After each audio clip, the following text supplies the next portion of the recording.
people on podcasts, and we're talking about The Mandalorian Season 2 review.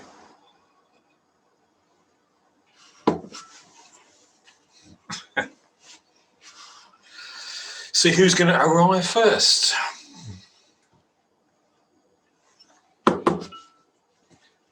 There he is. What it is, bro? There we go. How are you, mate? Yeah, very well, very well. Yeah, yourself, you all right? Yeah. So it's a bit of a strange time on a Sunday afternoon. Oh, no worries, my friend. No, that's okay. Actually, it kind of works out better this afternoon, really, to be honest with you. But I was still happy to do it on Friday, but Yeah, I know. Today works out fine. Yeah, Glenroy, I think, has had a lot of people sort of in and out around. So he was trying to find a sort of a time that was kind of like, not too busy for him so he could sit down and concentrate. That was all. Yeah, no, that makes perfect sense, to be honest with you. But but no, Sunday afternoon, I think Sunday afternoon is pretty good, actually. You have the weekend, don't you, to kind of recover a bit from the working week, a bit more refreshed. Yeah. I'm just going to move this a bit than the Friday evening, so yeah. I'm back on full furlough now, so. How are you? Okay. Yeah. Oh dear. Right. When did you get back on furlough? Last Monday. Oh, only just recently. Hey there, G. Hey. G. Yo. How's it going, pal? What's up? What's up? Yeah, look at that. Look, fire in the background. I was going to say, yeah, that's looking. I just want to go and live in. I had my tune playing, but obviously I had to turn it down because logging in. Yeah, nice. Yeah, very nice. Yeah. You on your own, G? Yeah, my girlfriend just left about half an hour ago. You didn't want to tell her you were doing a Star Wars podcast, yeah? I did tell her. That's why. Have you?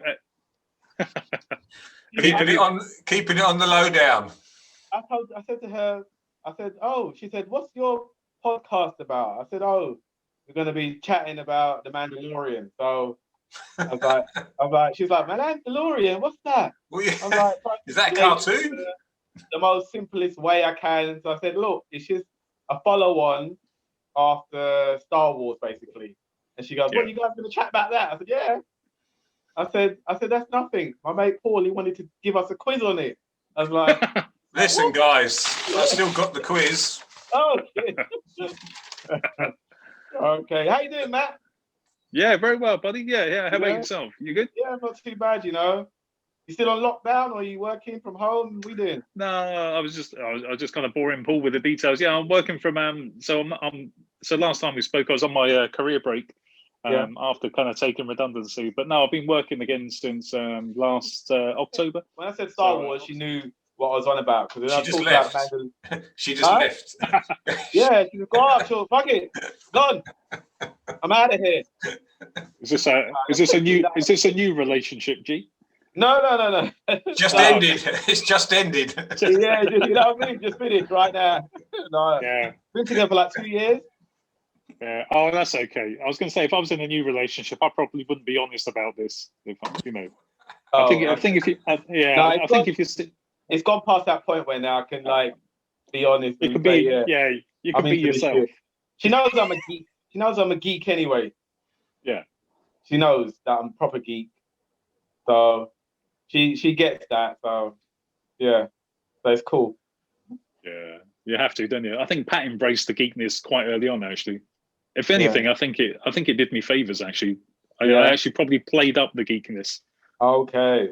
But a lot of women like geeks, though. That's the thing. Yeah, definitely. Yeah. And the thing is, because it means you're less likely to play around.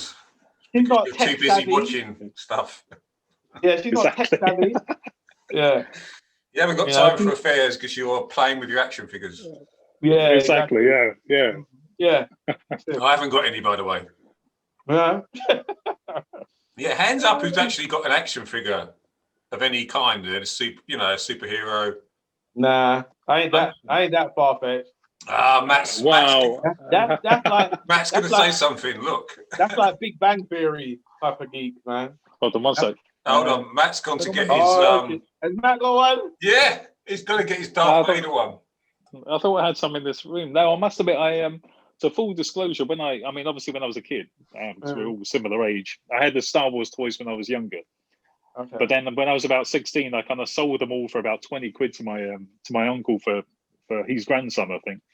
Oh, and really? then this was like the late 80s, and then like the early 90s, everything started to kind of blow up again, didn't it, about Star Wars, and they become really valuable, the figures. And then I even had people I went to school with knocking on my door, trying to buy them off me, you know. I was like, no, and they were all in the same boat. So when the prequels were announced and they started to come out, well, this was actually before The Phantom Menace came out, before it was, you know, this is when people were still thinking it was going to be good. So I kind of bought up a few figures. What are you saying? It was good, wasn't it? What, The Phantom Menace? But when you walked out of that cinema, what did you think then? You thought, I thought, oh my god, you know. But this is it. So I bought up a few. I bought. Yeah, well, no, I wasn't quite as bad as that. I wasn't one of those guys, but I bought a few action figures up, and I thought, I'll leave them in the box and just put them up in the loft, you know, just as a collector item. So so come 20 years time, i.e. now, they'd be worth quite a pretty penny, you know. But obviously, it didn't pan out that way with those prequels because they were shit. And they were shit. You still have them, Matt? Then I say, I've still got them up in the loft, but I thought I had one in the. I thought I had one. Yeah, I know. Well, you never know. They might. It might become. You know, look, mate. You never know. If it was shit then, it'll still be shit now. Yeah. True. I'll tell you I should be buying up. I should be buying up baby Yodas. Really, that's the thing. Yeah. Can't go wrong with a Yoda. Yeah. But have you seen the? You're going to say the 40-year-old virgin. I'm not quite like him. No. Oh my god, classic. He had all the figures all in the boxes. That's right. That's the next level. Yeah, no, indeed. And he sold them all for about 100 grand. I know it's fiction. Yeah, you know. I know. Yeah. No, but have you seen the ones that they brought out now, which are about the size of an Action Man, which are about £300? What's that? 300 quid? Yeah. What, for an action figure? Yeah. But you actually do have some, don't you, Paul? They are top-notch action figures. So they've got all the detail. Paul, this is a circle of trust. You've got some, haven't you? No, I can't afford it. It's not like you're going to be recording this or putting it on the web. I look at them and I was going to get Annette to get me one for Christmas, but it seems such a waste of money. Yeah. But they are... Do they talk? Huh? Do they talk? Like, well, like a thick black, would he? You know, like press a button or pull a string. Do they say something? Nah, but they're called Sideshow Collectibles. But if you look at them, I'll be right back. I'm pretty sure I got one. Carry on, Paul. I can hear you, Paul. Carry on. No, I'm just trying to see if I can... Hold on. But, yeah. So what's that, a Black Series, Matt? Is that what, sorry? The Black Series? No, I don't think so. No, I don't know what it is. It's just normal one. I can't remember, actually. It wasn't 300 quid. I think it was only, however, what are they, a tenner or whatever? This was, when did Revenge of the Sith come out? 2005? The £300 ones are, I don't know, they're about the size of an Action Man. What is the justification of charging 300 quid for it? That's crazy. If you see them, you'd understand why. Unless they walk and talk and say, hey, get up in the morning, what's up, G? How you doing? You know? £300 ain't cutting it. I'm just trying to think, I don't know. I can't compare them to anything because I've never bought one. I'd love to have one, but... Well, somebody must be buying them. I guarantee you. Yeah, exactly. Yeah. You can buy this for £100, Paul. PayPal me. I'll send you the link. Your family, £100. Give me all your details, mate. I'll send the £100 on getting on furlough over to you. Oh, God. Right, okay, shall we start? Let's do it. Yeah. So we're doing the quiz as well, are we? Yeah, do the quiz at the end. I just thought we'd go through each episode. Everyone says what they think about each episode. And are you starting from the very beginning or the season? No, 2? just season 2 because I think it'd take. Season 2. Okay. All right. Did you do a podcast on season 1 then?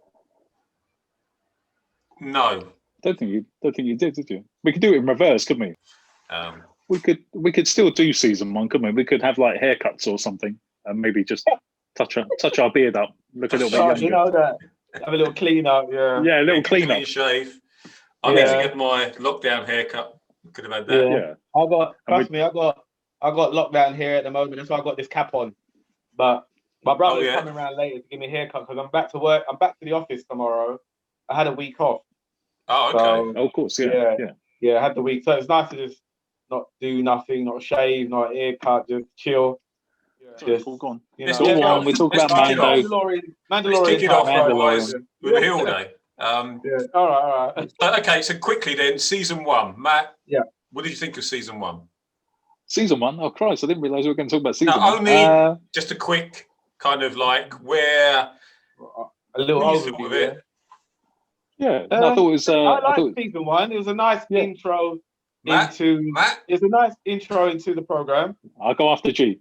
Okay, G, you go. No, carry on, G. No, carry on, G. No, G, carry on. No, carry on. G, carry on. You're gonna. I think you're in the flow, G. Don't stop, man. Don't stop. No, please carry on. You start. Okay, so season 1, G. I found it a really nice intro into like finding out about the Mandalorian, because to be honest, even though I've seen that bounty hunter in the Star Wars movies in the past, they never really went into too much details about that character. You know, it kind of like just scratched the surface a couple of times in a couple of the movies or whatever. You knew he was a bounty hunter, but I didn't know the full extent to that they were like a clan, and that they've got like you know, how can I say? Like a code and got their history, their lore. Yeah, quite a lot. All the culture. Their culture, their everything, the way that they're organized and stuff like that. Yeah. But at the same time, I was a little bit confused because I thought at one point this was like, oh, is this before like Star Wars and all this stuff? I didn't realize it was after until Paul explained it to me. Like, no, this is like way after, because I got confused with the baby Yoda, thinking that was actually Yoda. That was Yoda, but, yeah. I think a lot of people did. But I realized that weren't Yoda. That's like another. It's from his species, but obviously weren't Yoda. But yeah, I liked it. I thought it was done really well. I like the way they did all the glossary of the. They were like little mini movies. They were that good. You know what I mean? I think that they could have been a little bit longer for my likings. I reckon. I think the time that they recorded, I think they could have been a little bit longer. They varied, at least like maybe 45 to 50 minutes. I think each one would have been perfect. And some of them were only about 30, weren't they? Some were 45. Yeah, some of them like 30 minutes. Like they were like, I felt like they were just kind of cut a little bit too short as you're just getting into one episode. Yeah, you know what I mean. But other than that, simple story as well. Yeah, I felt like they were like written really well, even though they were written by different people, which was good. I think there's a nice mixture of script writing. Did you have a favourite episode? I think my favourite episode would be like in 2. More. 2? Yeah. One of my favourite episodes in 1 would have been when, I think it's more towards the beginning, when they had to fight. He had to, the baby Yoda stop that big monster thing. It's like massive. It's like in the desert. Yeah, where the egg, they had to get the egg. Where they had to get the egg? Yeah, that's right. When they had to get the egg. I like that. I don't know why I like that episode. It seems to stand out in my mind, mostly out of season 1, for some reason. I think it was like more or less one of the first times they used these powers. These Jedi mind things. The Force, whatever you want to call it. Yeah. That's the first time. That's the first time he kind of used it when you thought, oh, whoa, baby Yoda's got some skills. You know what I mean? Yeah. But yeah. Okay, over to you, man. Matt? Over to you. Yeah, no, I mean, for me, I think it was like G says, it was a really good intro into the whole Mandalorian culture, because I think just going back to like the original trilogy and the prequels, because I think the original trilogy with the Boba Fett character, although you didn't see him a great deal, you know, he became this huge cult figure, but you just assumed he was a Mandalorian, you know, and he wanted to know a bit more about, you know, that story and that character and that culture, etc. And then I think as a bit of the expanded universe kind of touched on that. But then when the prequels come along in typical fashion, along with a few other things, they kind of changed retconned. They retconned that figure, and he was like a clone, you know, of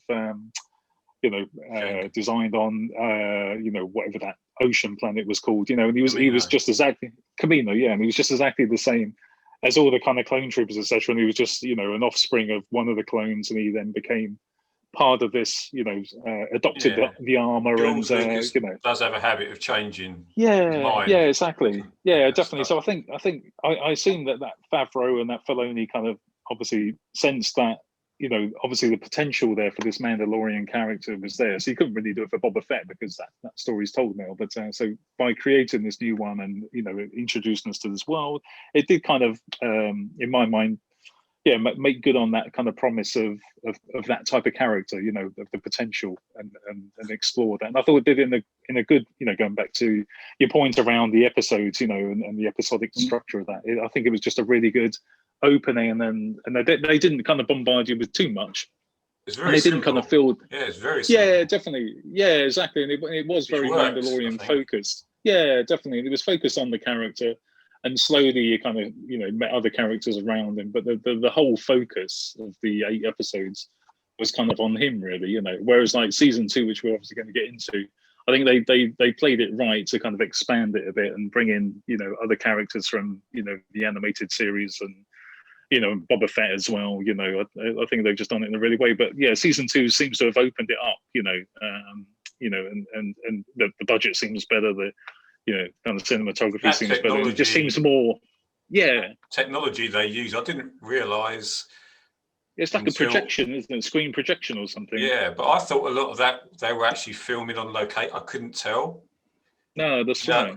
A lot of the desert stuff, when he's walking through, I think it's either 2nd or 3rd episode where he's like the sun's coming up behind him, or he's walking down a sand dune or something like that.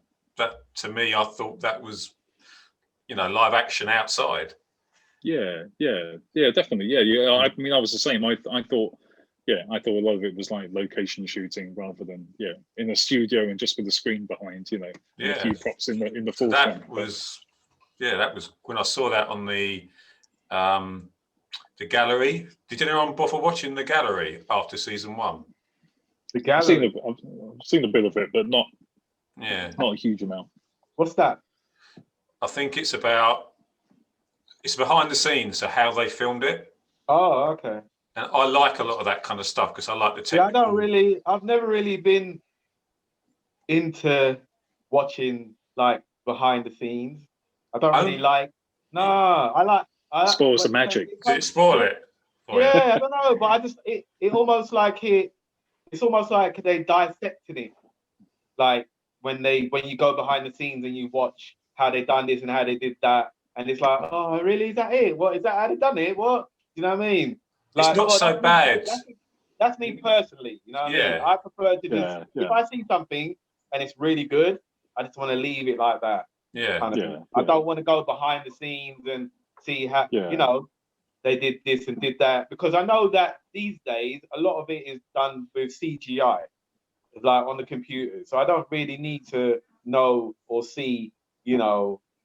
But that's why this one was interesting, because it wasn't done like that. What I did find interesting is like the older stuff, how they did like some of the graphics or the effects. Like the older movies. With the models. With all the models, it was like proper model work, wasn't it, back then? Right. All the mechanical stuff of how they done that. Like you know, even things like Jabba the Hutt, things like that. It takes like about 9 people to operate. Yeah, exactly. They kept that the same, G. So in this, they kept a lot of that the same. What do you mean? The way they approached making the series was that they would use a lot of the practical effects they used. What, for the Mandalorian? Yeah, most of the aliens, for argument's sake, are not CGI. Oh, they're people in masks, the same as they would have been in '77 when George Lucas made it. Yeah. The only sophisticated Had G watched that gallery, he'd have known that. Yeah, no, but I'm just saying that's why the gallery's interesting. It's not just all about special effects. Took you down. Yeah. And it's also they sit around a table and chat about, how they came to make decisions on, different parts of the story. So yeah, it's quite interesting. I thought. Okay. Yeah, worth watching, mate. All right. Yeah. Okay, Okay, what did you think? What did you think? What did you think, Ripple? Go on. Before I knew about the series was coming out, obviously, and I expected it to be. I didn't expect it to be anything like what we got. I kind of thought it would be a lot more involved. There'd be a lot more characters. The story, I assumed the story would be one of those Star Wars stories where if someone like G was, going to watch it, he would get so confused and wouldn't want to carry on watching it. Do you know what I mean? Because it would be one of those stories, a bit like if you jumped into the middle of. I thought it'd be a lot darker, and it'd be something like, not like the Dark Knight trilogy, but where it'd be a lot more densely layered and stuff like that. It's on the Disney Channel though, so that says it all, really, isn't it? Yeah, no, but don't forget. No, I didn't mean that. I mean, but I just thought it would be too. It would delve too much into the Star Wars lore for anyone normal to be able to appreciate it. That's what I think they wanted to keep it on a level where all ages could understand what's going on, young and old. Yeah. So I think that's probably why they didn't go too deep into it, and make it more, oh my God, to the point where you're watching it, and you if you miss one episode, that's it. You mess up. You don't know what the hell's going on.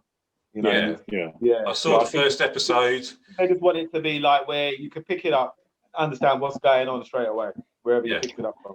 Yeah, and it worked. Yeah, there wasn't enough about Trade Federation for my liking. No, I mean I like that. I like the deeper stuff, and I wish there was other Star Wars that maybe will get a bit deeper and stuff. Yeah, but just didn't need to do blockades. It. Yeah, blockades and aliens that talk like Japanese. Yeah, trying to be funny. No, but just the political stuff. I was trying.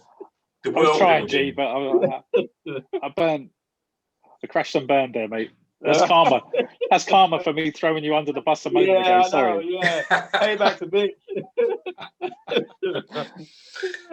Yeah, but I mean, I watched the first episode and just thought it was brilliant because it's all those little things that I remember, all the little details and the world building they did in it, even though the world building wasn't to do with the plot so much, it was all to do with the background characters. And I think in the first episode, they've got the guy with the taxis coming onto the ice to take the Mandalorian back to his ship. And you had the guy with the flute who was calling the taxis. Yeah. And that's the same species, or not the same character, the same species as in A New Hope, the one that points the stormtroopers to where the docking bay is. Mm-hmm. Oh, the one with the big trunk. Yeah, it's all just little things like that, and you just felt immediately. You felt immediately like you were back in the original Star Wars, and it was just a different story. Have you rewatched that recently, then, Paul? The season 1. I don't remember any of that. Wow. No, not That's for a while. Impressive. Yeah. No, but I think that was because to me it was the perfect Star Wars for. It couldn't cause any controversy because it was so simple, and they just did it because Dave Filoni was an understudy of George Lucas. He knew what kind of stuff to put in. Yeah. As in what background characters would work, what made it feel authentic, and it was just. I thought it was just brilliant, and so the first season. I don't think I felt there was any bad episodes. It just flowed all the way through. It wasn't a big story. It was kind of like, okay, you had an imperial officer to try to sort of, he was the main protagonist, but there was no Jedi, nothing like that. And it was, it was a perfect 40 minutes each week, basically.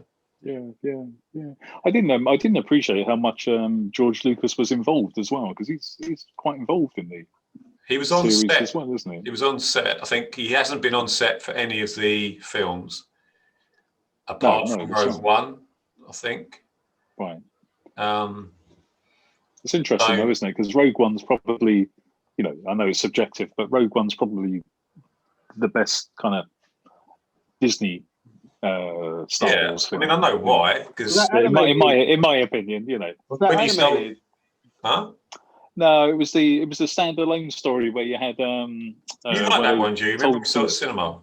Well, they all died. Yeah, they all died at the end. That one was a bit just like off the beaten track, though, wasn't it? Yeah. It's almost like they veered off the track of like, and then, but they didn't follow it on, did they?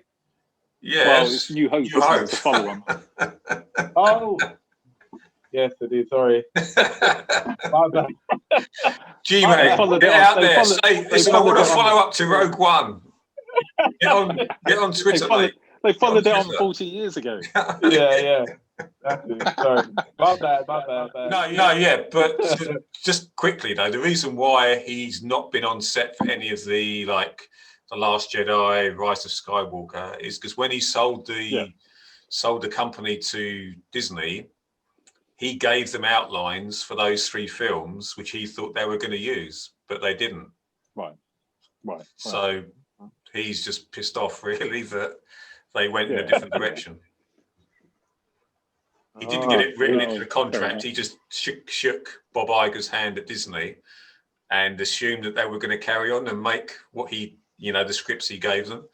But they said, no way, we're doing our own thing. And he's not been to any of the premieres or anything, I don't think. Sod them. Sod that lot. Yeah, but the other films and The Mandalorian, he's okay with because he didn't have any preconceived ideas what they were going to be or anything. So, you think that this would be like if they made this into a movie? You reckon it'd be good? Just The Mandalorian, the movie. What do you reckon? There is a It should be it has to be at least about 2.5 hours long. Well, you know what they're doing. Do you know what they're doing after this? Nope. So you got Mandalorian. You got the Book of Boba Fett, which comes out next Christmas. Okay. Mandalorian season 3. Woo! Ahsoka's got her own series. Who? Ahsoka. You know, the Jedi in episode 4, 5. Oh, the girl with the long... Yeah, the long things. She was excellent, man. I liked her character. Yeah. She was spot on. Yeah. Played by Rosario Dawson. Yes. Who I was been looking forward to seeing ever since the summer. Yeah. But yeah. He's such a pervert, ain't you, Paul? No.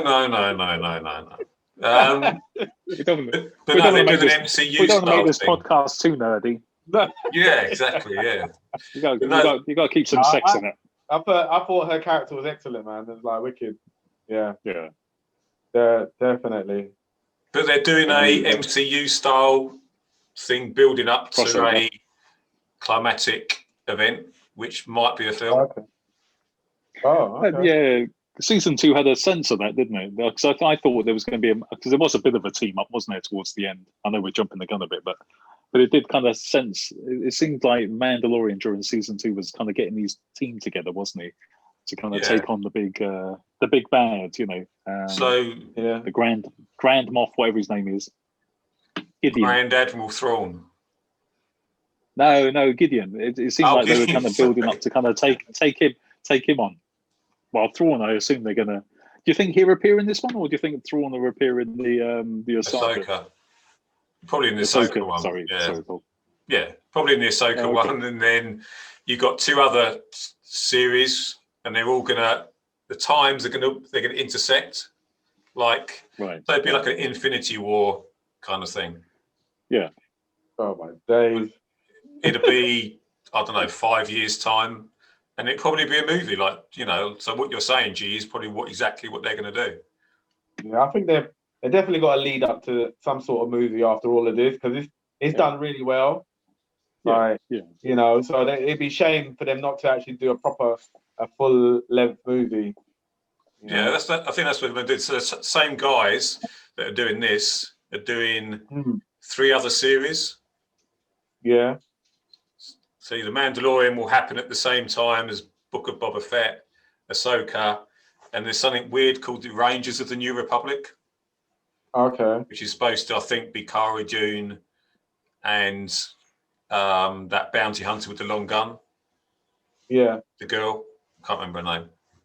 Mm-hmm. But anyway, let's start at the beginning of season 2, guys. Yeah. So the first episode, which is on my, just to remind you, can you see the poster? No. Yeah, I can see that. Yeah. No. Hang on. Oh yeah. I just swipe. What are you watching, G? You're on a really small screen. Sorry? You're on a really small screen. What am I watching? No, you on a really small. Am I really small? No. It's just okay. that because I had it on view. Whoever's talking, my screen goes to that person, and okay.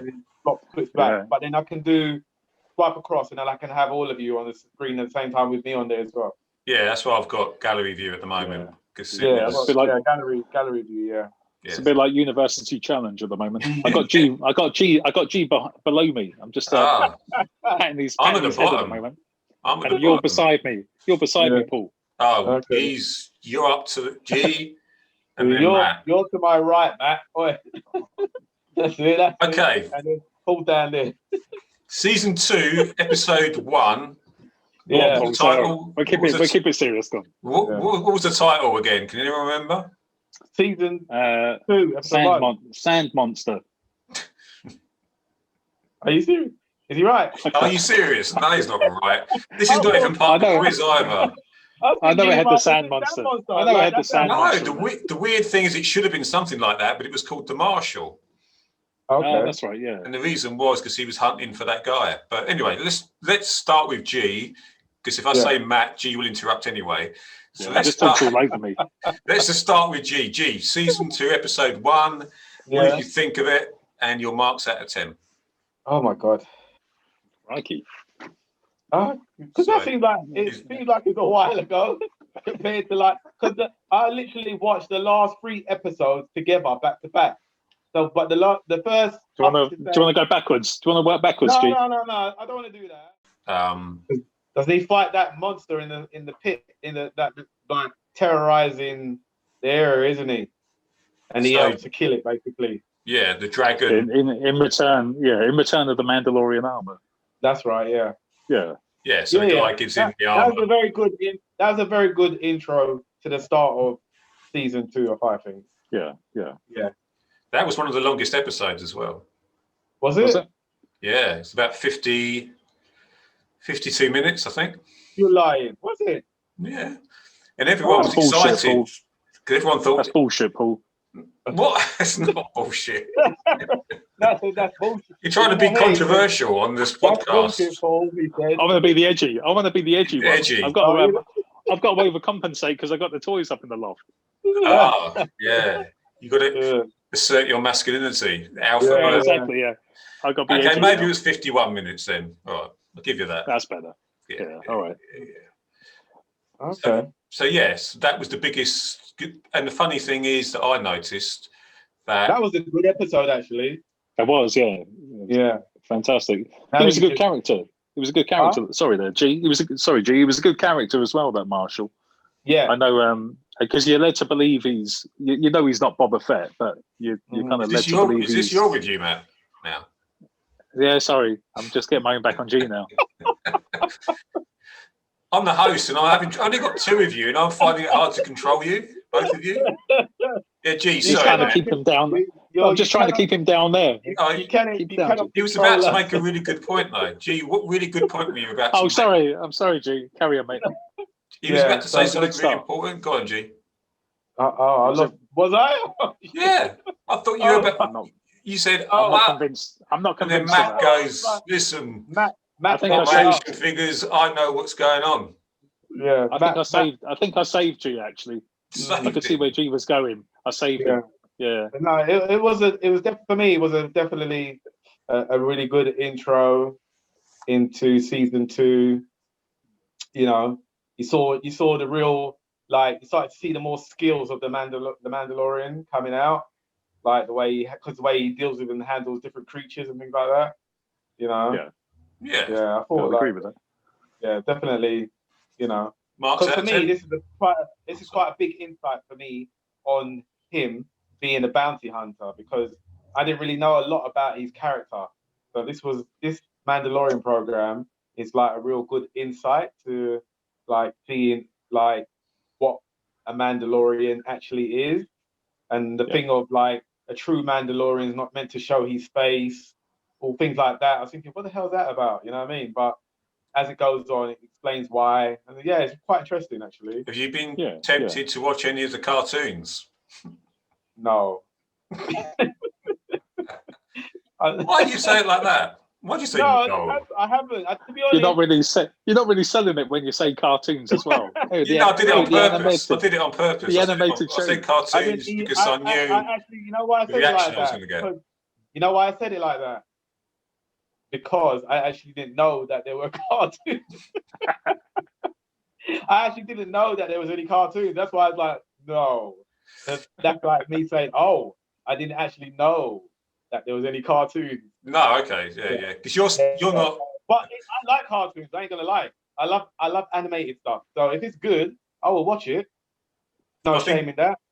I think it's no worse than Matt having these toy figures hiding right. Gee, I think Matt's now watched the cartoons as well. Has he? I have, yeah. I've watched. Okay. Wow, hold the phone. But so I only watched. He watched it in a dark room with some beers and some mates round, and they were playing strip poker at the same time or something. Yeah. Oh my god! He was trying to masculine it up a bit as much as with two hookers. Yeah, that's what I meant. Not with your other mates having strip poker. I meant with hookers and stuff. No.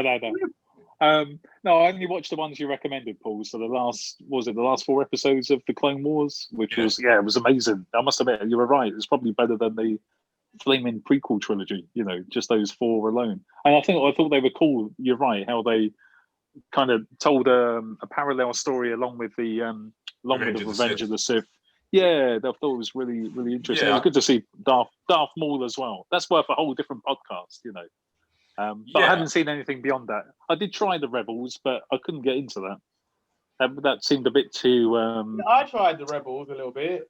Yeah, I don't know. I don't know what it was. I tried a little bit of that. It's and then not it's kind of. How can I say it? Rebels is Jesus. Rebels on the surface seems like it's for kids more than the Clone Wars. Yeah. But there are certain episodes which are as good as the Clone Wars, and you have to get through season 1 first, and then it starts to pick up. Right. Especially for Ahsoka. So if you liked Ahsoka after Clone Wars, those 4 episodes you saw, she is in Rebels, and what she does in Rebels is very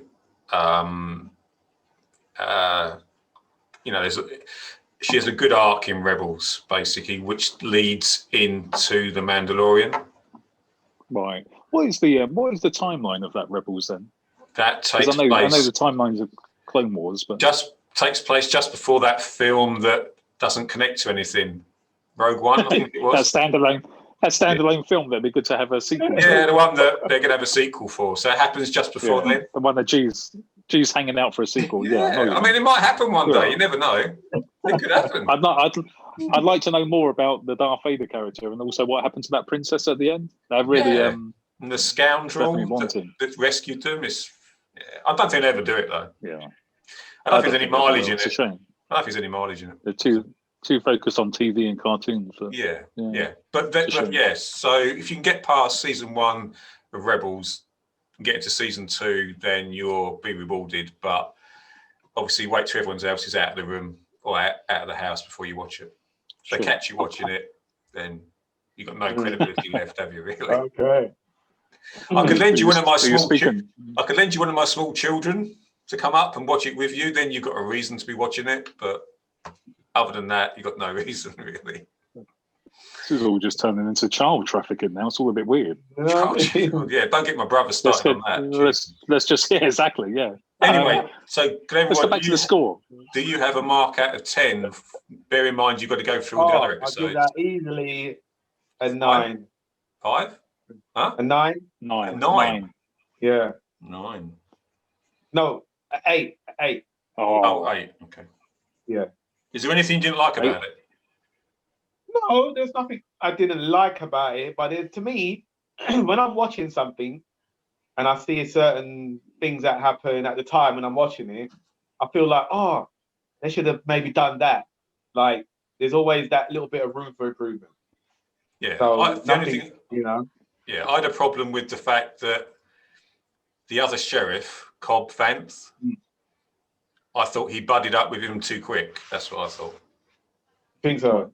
Yeah, I thought there could have been a mileage in him being a bit more. Remember that it's not a long program. Remember. So No, but that episode was a bit longer. I say that episode was quite long. If you go back, it was 52 minutes. Yeah. Yeah. I think what G means though. I'm gonna have to go back. I'm not speaking for G, but you're right though. But it's not like feature length, is it? It's only half the time of a film, so you're quite limited what you can do. That's what G means. Because you don't want to focus too much on one particular area when you've only got a short period of time to do it in. Yeah, You have to kind of. It's just make everyone friends. Yeah, is that what you're saying? No, that's not what you're saying, Paul. Let's have no one shoot each other because we haven't got time. No, he's not saying that. Let's keep this friendly, Paul. This is a Sunday afternoon. It's a Sunday afternoon podcast. You're being a bit competitive. Let's keep it friendly. Keep it friendly, mate. We're only on episode 1. We're only on episode 1. Matt, have you got any silly opinions on it? Well, what we haven't touched on is the big reveal at the end with Boba Fett, where you see him. Well, now's your chance, mate. The spotlight's on you. That's it. That's all I was going to say. Oh, what an anticlimax!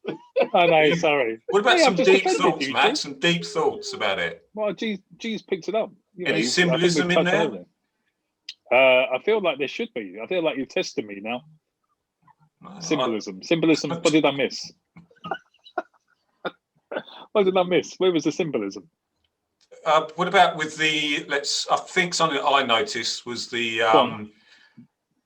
How do you say? I can't remember how you say it, but you know, in America, you got the native Indians.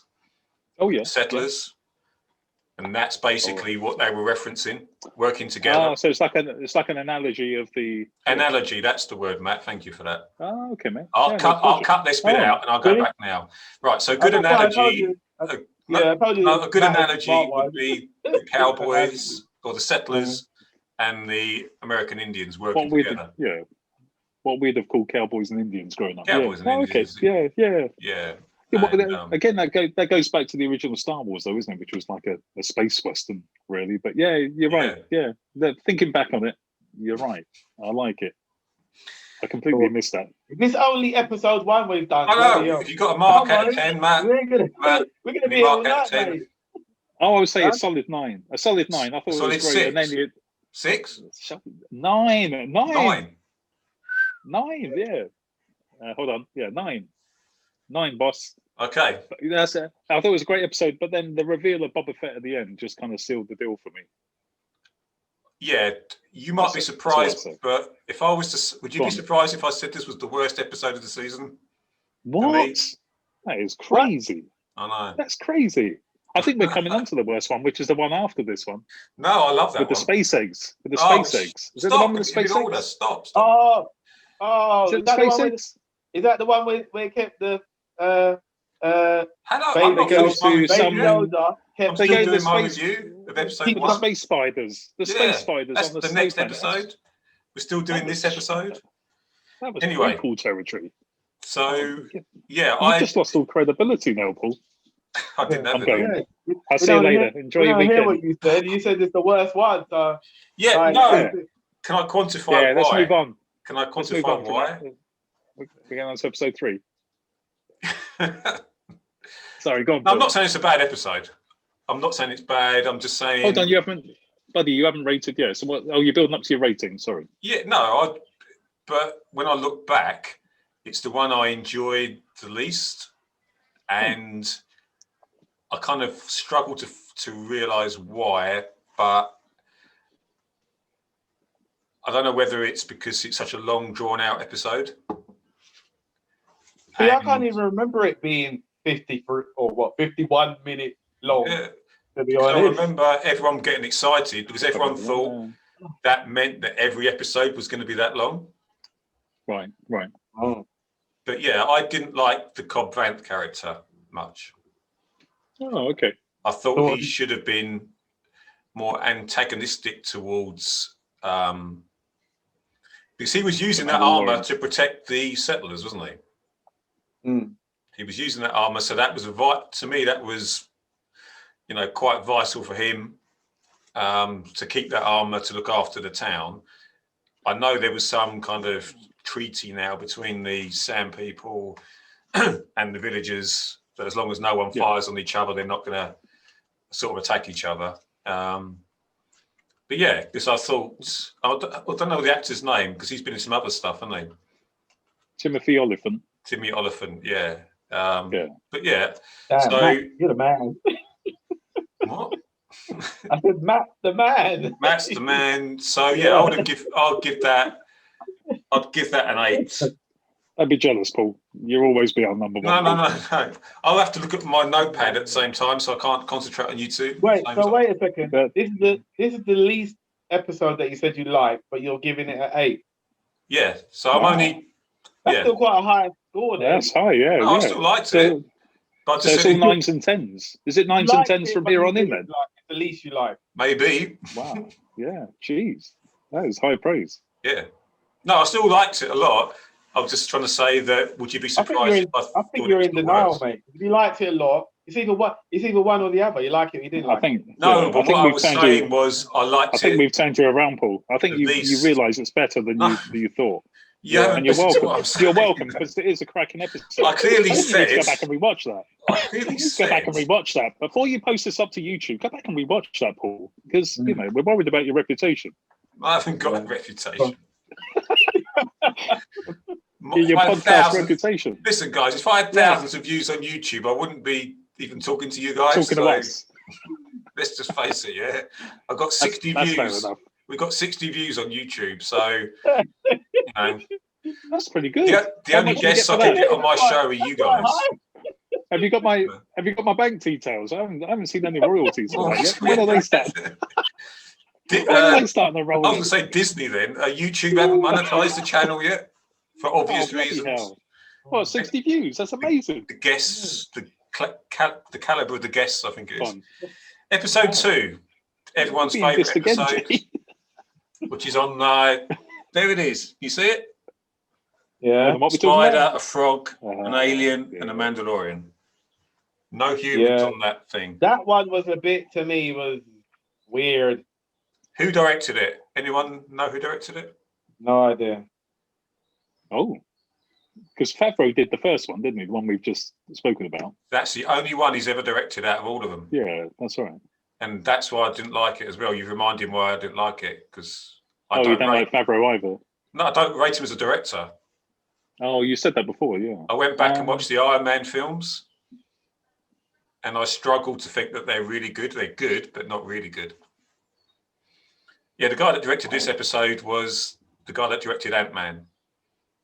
Oh, that's because he did the last one as well, didn't he? He did the season finale. Yeah, which we're coming to shortly, called? Matt. At the end, maybe. Yeah. All right, mate. All right, Jesus. Bloody hell, mate. You know what Matt's like? Matt start going off onto a diatribe about the last episode, and it'd be like, I've got it. I've got a lot of editing to do. A lot of editing. I have to do a lot of editing, and if Matt starts on episode 8 now, Are you Paul, you're getting on enough furlough. fibre in your? Are you getting enough fibre in your diet, mate? Yeah, Paul, you're on furlough now. What's the You seem hurry? very Yeah, aggressive today. he It's the is, yeah. Baileys. It's the Baileys, I mate. know. I'm sorry you're housebound with your children, buddy, but don't take it out on us. We're your friends. Get out! Get out! We're always obliging to join you on your podcast. I know, Don't guys. take it out on us, mate. It's only been 8 months. Anyway, Not because of us, though. episode 2, G. What did you think of Yeah. episode 2? Directed by Um, Ant-Man's Peyton Reed. you know what? Peyton I Reed. found it funny in the sense when little baby Yoda kept teething the eggs. Like that was about it. He kept every minute he looked round. He was sucking one of the eggs to eat. Sucking on them like chicken nuggets. Yeah, that must have tasted good because every minute he kept like going after them. And the Mandalorian could say, "Look, stop it." But What about the to tension? me, The chase? it grabbed my Spiders. attention. The spiders? I thought it was quite good the way they actually kept coming because you expected them to stop, but then they got inside the ship. Yeah. They get inside the ship, then they have to go to another part of the ship, and they still get inside there as well. It was all right, but it wasn't I wasn't like blown over by it, to be honest. No. Being honest, that's I me know. personally. What about the funniest bit in the whole of The Mandalorian? When do you remember before they go to the planet where he crashes and they meet the spiders? He meets that curly-haired girl again. Yeah. And she sets him up with Frog Lady, doesn't she? Okay. Do you remember that? Yeah. Do you remember when she turns around and starts speaking frog? Because it comes out of the blue. So and she turns and you expect her to speak basic or whatever you want to call it. Yeah. And she goes, I know. and she does it 2 or 3 times. Yeah. And me and everyone have watched it here every time that comes on. You think that's the funniest ever? Oh, you need to go back and watch it because it's no, kind of. I remember it. Oh, it's so funny. It was funny. That's I loved the whole episode. Anyway. Yeah. Cool. Any other? Yeah, because I did a bit of research on this one as well because it's from the original storyboards and artwork from Empire Strikes Back, wasn't it? They were going to introduce these spiders on Hoth apparently. I think, good. Yeah. And I think for me the problem with that is that the way with the eggs and the pods etc. It's all very alien, isn't it? Which we obviously it's a bit of a great podcast. That great podcast we did last year. That's what I was thinking. Yeah, and I know it's spiders rather than aliens, but in the alien sense. But then the egg looked the same, spiders. It is, little pods opening up and kind of face hugger type things. Yeah. I mean, I think for me there was some really good positives in it. I mean, it was good to kind of see an ice planet again. You know, it did kind of hark back to Empire, which is unarguably the best one still. But and then you got great to see the X-wings. You know, so I think you got a sense of after number 1. The beginning was pretty good as well. Everyone forgets the beginning.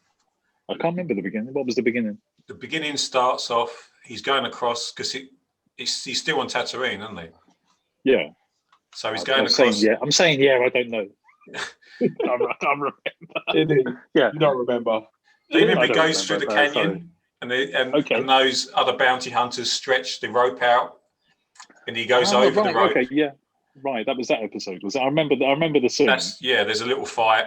Then that little alien says you can have Baby Yoda in return for the jetpack. Yeah. And he gets the jetpack, and then the Mando shoots him up in the air. Yeah, that to me, that's the funniest part. Yeah, that's funny as well. That's one of the funniest bits in Mandalorian.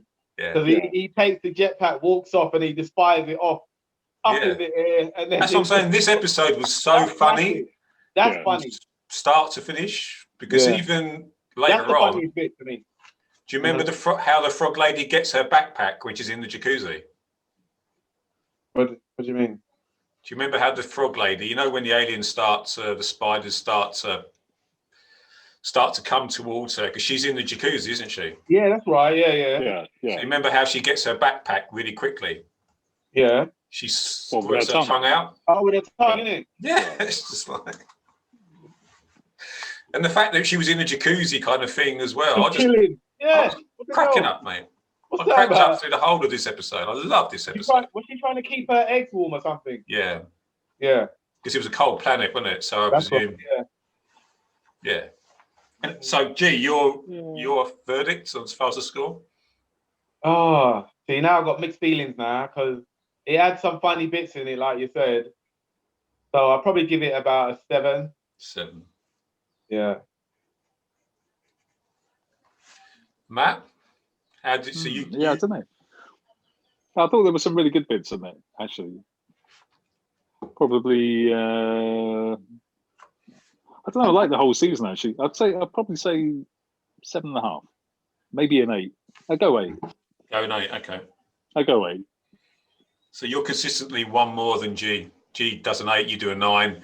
You know, I There's a don't know what you do an that's 8. about. Looks like G. Looks like G didn't really like this at all. He's just trying to outdo me, that's all. No. All right, 7 then. Even though I loved. I'm only 2 episodes in. Hold on. Yeah, Yeah, got like 6 to go. At least we haven't argued about anything yet. Well, me and G haven't, but you've been a bit argumentative. I'm trying to keep control, isn't there? Yeah, sure. What do I think of Sure, it? Paul. Um, Yeah, what do you think of it, Paul? I just loved it because for a lot of to me, Star Wars is all about the aliens. Yeah.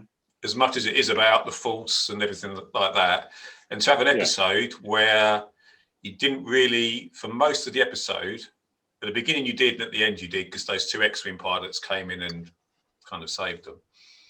But most of the action was centered around a alien frog, Baby Yoda, who's obviously an alien, and the Mandalorian, and you couldn't see his face, so he didn't even have to be human.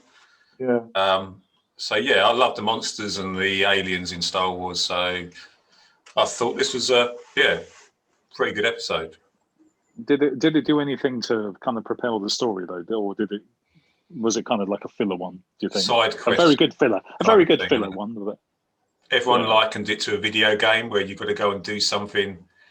Yeah. Get something to. Yeah, it was a very good filler episode, but it did. Yeah. There was a reason for it because obviously that frog lady knows. That frog lady's husband knows where some Mandalorians are. Yeah. But that was the whole object. And they had to travel sublight, and that's why they ended up not going so fast and crashing and whatever. I'll give it a 8.5. Cool. Okay. Episode 3, they finally get to the water planet, Trask. It was very funny at the start when he lands, and I thought he'd landed successfully. He just flips off of the thing. I went, what? And then he meets those Mon Calamari. They eat the soup, meets the Mon Calamari, gets onto the boat, and I expected the boat to be going somewhere. And even when that guy was saying, oh, yeah, he needs to see how the thing feeds, so just bring him over here. I was not expecting what happened next. Maybe it's because, don't get out much, but I didn't see that whole double cross thing coming. So that was another wow, what the hell moment. And then for me, possibly the best moment of the entire series happens next. And that's the other Mandalorians coming in. Yeah. Because I love the music. I don't know if you can remember the music that plays. What, the Mandalorian music? Yeah, those 3 guys, 2 girls and a guy. They had a theme music. Okay. Which plays in that episode, and it also plays again later on when they come back. I'll have to hear it. I thought it was just brilliant. It was really moody, dark. So that's not from the Clone. fast-paced. That's not from the Clone Wars. Then that music. No, it's totally It's new. not linked to their characters. Okay. No. And the biggest geek out moment for me was when, even though she's still got her helmet on, and this is only because I've watched the Clone Wars, so I know this character, and she's got a certain voice. All right. So you imagine you've been watching it as a cartoon, and you've got a certain voice, and then suddenly years later, you're in live action, and the character arrives, blasts everyone out to save the Mandalorian, and the music is fantastic. And she hasn't even taken her helmet off yet, but she says, I can't remember what she says to the Mandalorian, don't worry, we're here to help, or something like that. But it's the same freaking voice. It's exactly the same voice. Okay, that's the cartoon. Yeah, because it's the same. So the person that voiced the cartoon 10 years ago is actually playing that character in live action. Oh. And it was like, wow, that to me was the biggest moment of the whole of season 2, even more so than Ahsoka, which yeah. I can't really remember Katie season 3 Sackhoff, very well. Katie Sackhoff, she was in Battlestar Galactica. Battlestar, that's right. Yeah, I remember Starbuck. It was Starbuck, wasn't it? Yeah, and she was also in Riddick, one of the Riddick films. Oh yeah. I haven't seen those. The Riddick films are good. I've seen the original Pitch Black. I've seen that one, which is very good. But I haven't seen the follow-up. Yeah, they're all good. Riddick, man. Oh, how many are there then? What's that, 2 or 3? There's Riddick, and then there's something of Chronicles of Chronicles of Riddick. Riddick, Chronicles of Riddick, yeah. Yeah. There's like 2 others. Yeah, they're quite all right. They're good. Check them out. Yeah. So anyway, and then you get the biggest moment as far as you learn why the Mandalorian doesn't take his helmet off. Yeah. As well in that episode, don't you? Mm-hmm. When she says, right, she basically tells him you're a different sect of Mandalorians. That's right. Yeah, that's right. It's very Game of Thrones as well, wasn't it? Because what did she say? Yeah. You're a child of the Watch. Which immediately made me think of, Jon Snow on the Watchtower. On the tower, on the wall. Yeah, the Night Watch. And then what else happens? So she says that she can tell him where a Jedi is, but in return, he's got to help her take that ship. Yeah. Which again is pretty badass. The way they go in and take it all. Yeah. That Imperial officer's pretty nonchalant about killing his own men. Mm-hmm. Moff Gideon says, "You're not worth saving. It's too late." And then the other bit where those guys have got to say, "Oh, we've got them trapped," and is it in the cargo hold or whatever? Yeah. And you realise as soon as that's done, that all she has to do is press the button and they're out the back. Yeah. So yeah. Gee, what did you? So let's go to Matt first. Matt. After the recap, what did I think? What did I think of this one? Yeah, I thought it was really, really good actually. I mean, because I wasn't familiar with the character. What's the character's name again? The Katie Sackhoff character? Bo-Katan. Bo-Katan, that's it. Yeah. She's a lot. So in those 4 episodes that you saw, she's very prominent in that, isn't she? Yeah, she is, which I saw after, watching the Mando. Yeah, so I wasn't really kind of that familiar with the character when I saw it. And I saw like, people geeking out over her introduction, but I was one of those. I thought, it was me. But it was me. It was me. I thought it was cool. I thought it was a really good. I thought it was a really good episode, and and it was great to kind of see more Mandalorians, and understand the nuances, because you just assumed that what you touched on there with the mask, that they have to kind of always keep the mask on, etc., was like a complete Mando code, but then what you're thinking each time is like, you have the rug pulled out from under you each time, and you're starting to get a sense that he's a kind of a little bit special, really, versus the others. So I thought it was really cool. But I guess my main grumble with it is that grumble. Yeah, only minor is the sense of it's quite similar to in structure to the first one. Around that. There's certain repeated themes in this in this series, whereby he always has to help someone to get something in return for something, you know. So although it's cool to have little episodes and they're like little standalone movies, you know, the formula, like the Marvel formula, I guess, you know, it gets a bit repetitive after a while, although still hugely entertaining and cool. But yeah, where he had to kind of help them in order to get that information around, you know, finding, which you later learn is Asaka there, you know, to kind of go and find her. You know. Sorry, however you pronounce the name. How do you pronounce the name? Asaka, isn't it? Ahsoka. Close, is it Ahsoka? Man. Close. I take it you haven't got an action figure of her then. I haven't. No. I wonder I've got a life-size model of Rosario Dawson, but I haven't got a. We've all got that. I haven't got a figure of her. So were you familiar? Yeah, I thought it was cool. You weren't familiar with Ahsoka at all then? Oh no, not at all. No, only in passing. Yeah, because I've never watched the Clone Wars or Rebels, but I was familiar. I'd heard of the characters through, you know, reading stuff, but I hadn't really seen them in action. So you didn't have a nerdgasm when the name was mentioned at the end? No, not at all. I'm afraid not. No. Sounds like this was completely wasted on you this season. This thing, isn't it? I won't quite get up. I wouldn't quite get up. If anything, it made me appreciate, you know. It's made you go and watch other stuff. EU. Yeah, exactly. Yeah, where I was a bit dismissive of it before, you know. Although I like the animated in ordinarily, I think because of my experience with the prequels and, you know, I hadn't really kind of been invested in the. It makes the prequels, you know, about 20 times better. But yeah, definitely. Yeah, it enriches the story for sure. There's over 100 episodes of the Clone Wars, so yeah. You could probably. And I think that's Sorry, go on. No, I was going to say you'd have to sort of Google essential episodes, and there's probably about 30 essential episodes mixed in with all that. Oh, okay, maybe. But I think that's a good thing. You know, you just reminded me. I think the other good thing about the Mandalorian in general, but particularly this episode, it marries the you know, the prequels, the original trilogy. You know, kind of blends it all quite nicely together. So although the look and feel is very original, it's doing a nice job of introducing prequel characters or they use everything from everywhere. Characters.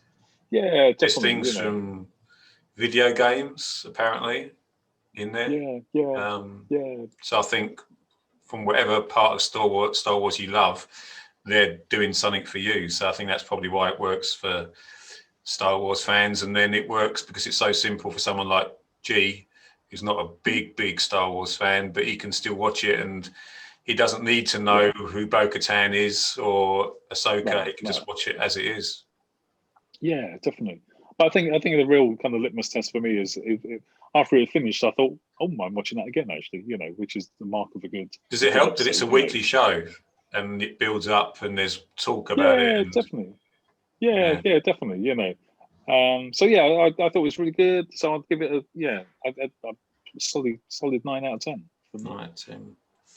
I thought, and you know, going on a bit where previous one was a bit filler. This kind of propelled the story, and it kind of left you a bit wanting to know a bit more about who he was going to meet, and a bit more about the Jedi, and you know. Yeah, and for people that kind of set the story a bit as well, particularly with the Gideon character, because you got a sense of the beef between Bo-Katan and Gideon as well, you know, and and the sword of, you know, whatever it's called, the Darksabers. Yeah, the Darksaber. Yeah, sword of Doom. The Sword of Doom. Yeah, it kind of you know, it was like a nice tapestry. It kind of sets up a bit more of the story, which you learn to enjoy. This episode, you learn a lot about different characters' motivations, and that's why I thought it was so good. G, what did you think? I can't really comment because I don't really remember this episode that well, to be honest. I don't really, so it's hard for me to say. I know you've been talking about it, but it still doesn't jog my memory. I'm trying to think of, because there's not a big alien, there's not a big monster, so I'm trying to think of what you would remember. Do you remember the ship?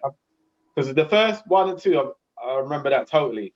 But now the third one, which I should remember because it's obviously later on, but I can't remember it, to be honest. Don't you remember, Jesus, There's a really fit-looking girl in it, which is the wrestler. Oh, her. Is that the Yeah. first? That's not the first intro, though, is it? Oh, Sasha. Yeah, Something, yeah, isn't yeah. it? She looks a bit Yeah. like Paul's ex, Mel. Yeah, I know you're talking. Yeah. Yeah, she's quite thick, like solid. Yeah. So she's one of the three. She's one of the three that come and rescues the Mandalorian. I remember now. Yeah. I remember it. Yeah. But yes. Okay. You'd have a hard job ranking this one, then, wouldn't you, if you can't remember Huh? it? You'd have a hard job ranking it if you can't remember it. Yeah, because I remember her because I remember she shows up in a couple of episodes, doesn't she? That's not her first time showing up. No. This is like about her second. This is about her second or third time, isn't it? I think it's the first time, isn't it? First time she shows up. That's the first time. Is it the first time? She shows up later on. Yeah. I think.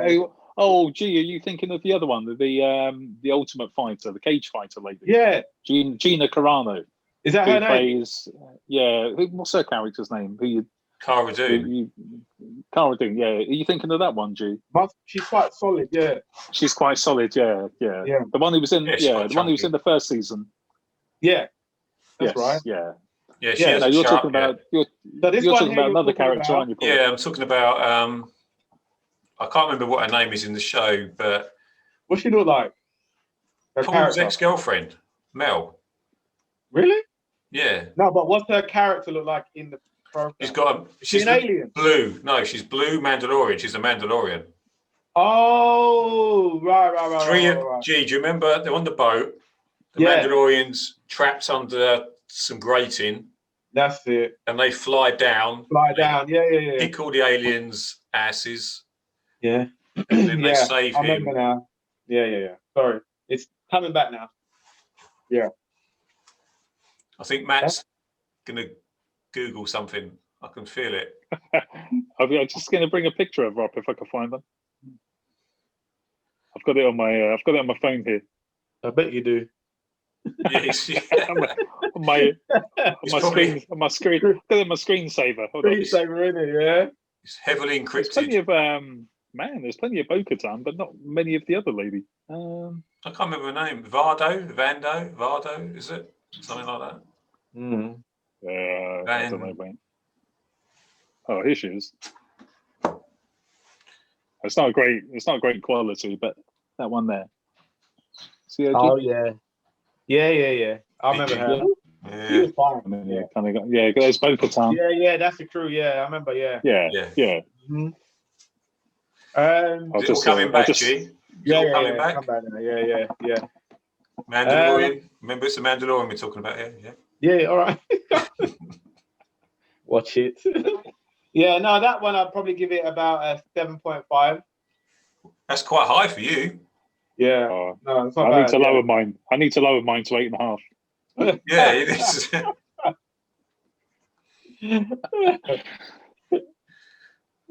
No comment. I would give this a 9.5 out of 10. Jeez, 9.5. This is 9.5. Wow.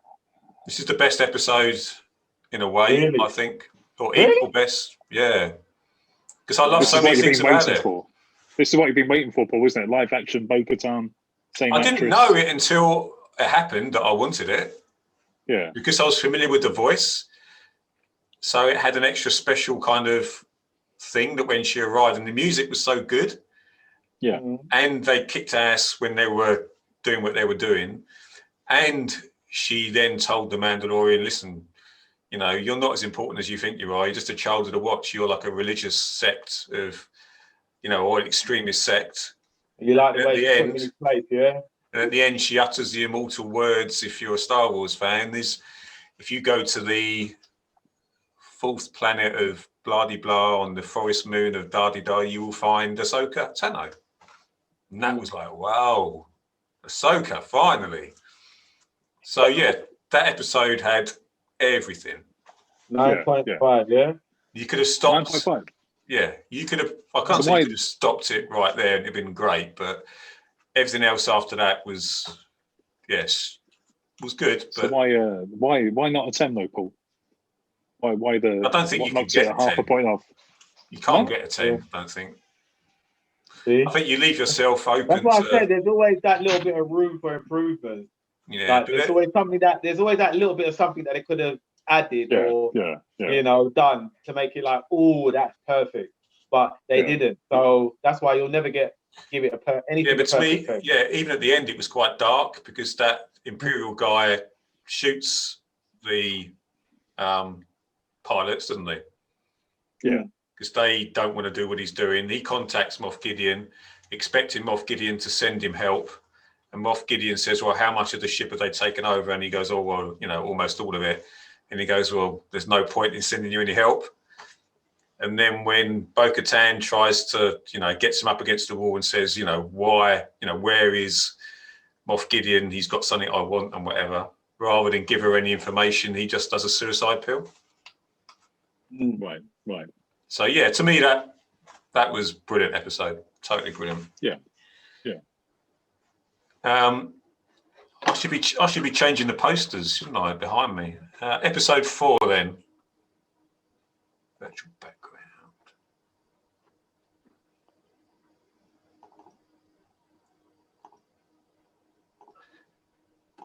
Is that episode 4? Episode 3. Yeah. And then episode 4.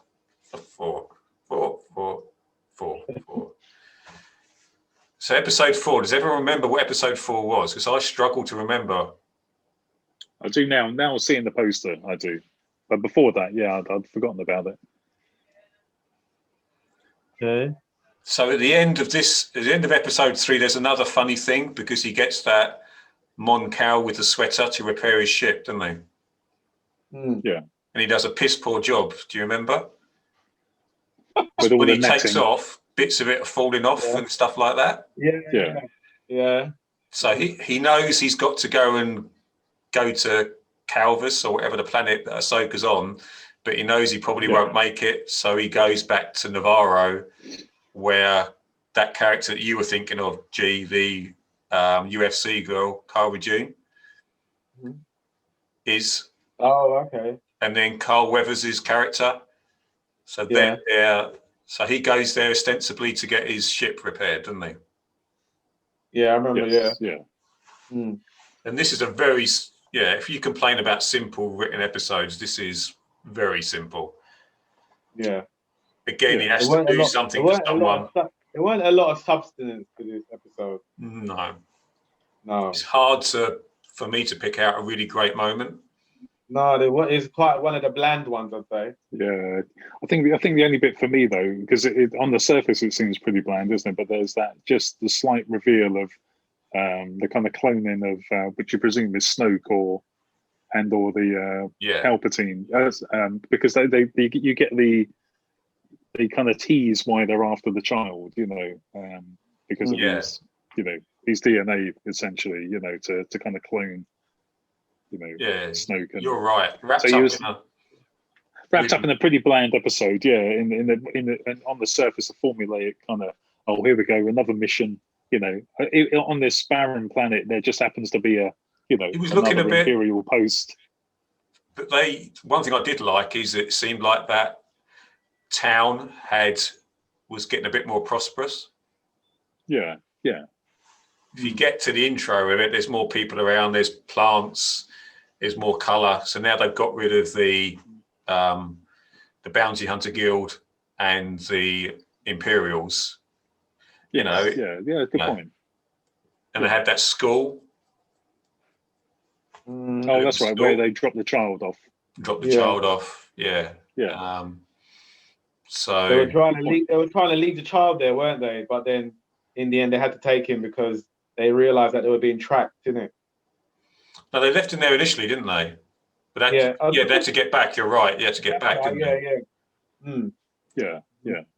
And they used the word M count instead of the dreaded word, didn't they, Matt? Oh, midichlorians. Yeah. They knew they couldn't say it. I don't know why. Yeah. They're obviously scared of saying it. Yeah. Even after 20 years, it's still too soon. Yeah. But I never had a problem with it. No. Don't know why. So, but yeah. A prequel apologist, but yeah.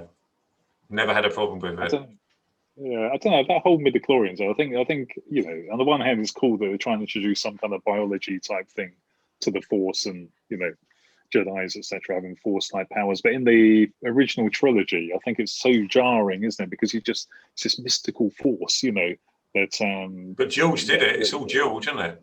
No, I know, but again, you know, going back to the Boba Fett character, you know, you had this cool Mando, you know, Mandalorian bounty hunter character, rather, you know, and then all of a sudden he's part of this. I don't know. To me, those prequels just seem to shrink the universe down a bit and kind of repurpose. Yeah, So that especially midichlorians for me, kind of took away some of the mystical and yeah. you know, No, I can understand. Yeah, mystical, power of the Force, you know, which is explained by Alec Guinness in the first one, you know. But yeah. that's just me. It goes from being a sort of a Knights of the Round Table mystical thing to being a biological. Yeah, exactly. You know, and also the other thing with that prequel, the midichlorians, is all of a sudden he's like Jesus. You know, he's like, you know, it's the Immaculate Conception, whereby I wonder if we'll just ever some learn. energy. I wonder Well, if you we'll assume ever. Do you think they'll ever explain that? I think I thought they kind of did in that Revenge of the Sith, whereby they kind of explained it was Palpatine, wasn't it? Who But I don't. kind of I impregnated. think since then they've kind of said that's not confirmed. It's not. Okay. I don't think it's been canonized as. It's not been reinforced anywhere else, if you know what I mean. Oh, okay. And Yeah, there's because I been thought it was kind comics of like the whole in that era, that have dealt with it, and they've specifically said that wasn't it. Right, so right. the biggest problem I had with it was the fact that he made C-3PO, which seemed totally. Oh yeah. That was the biggest mistake, I think.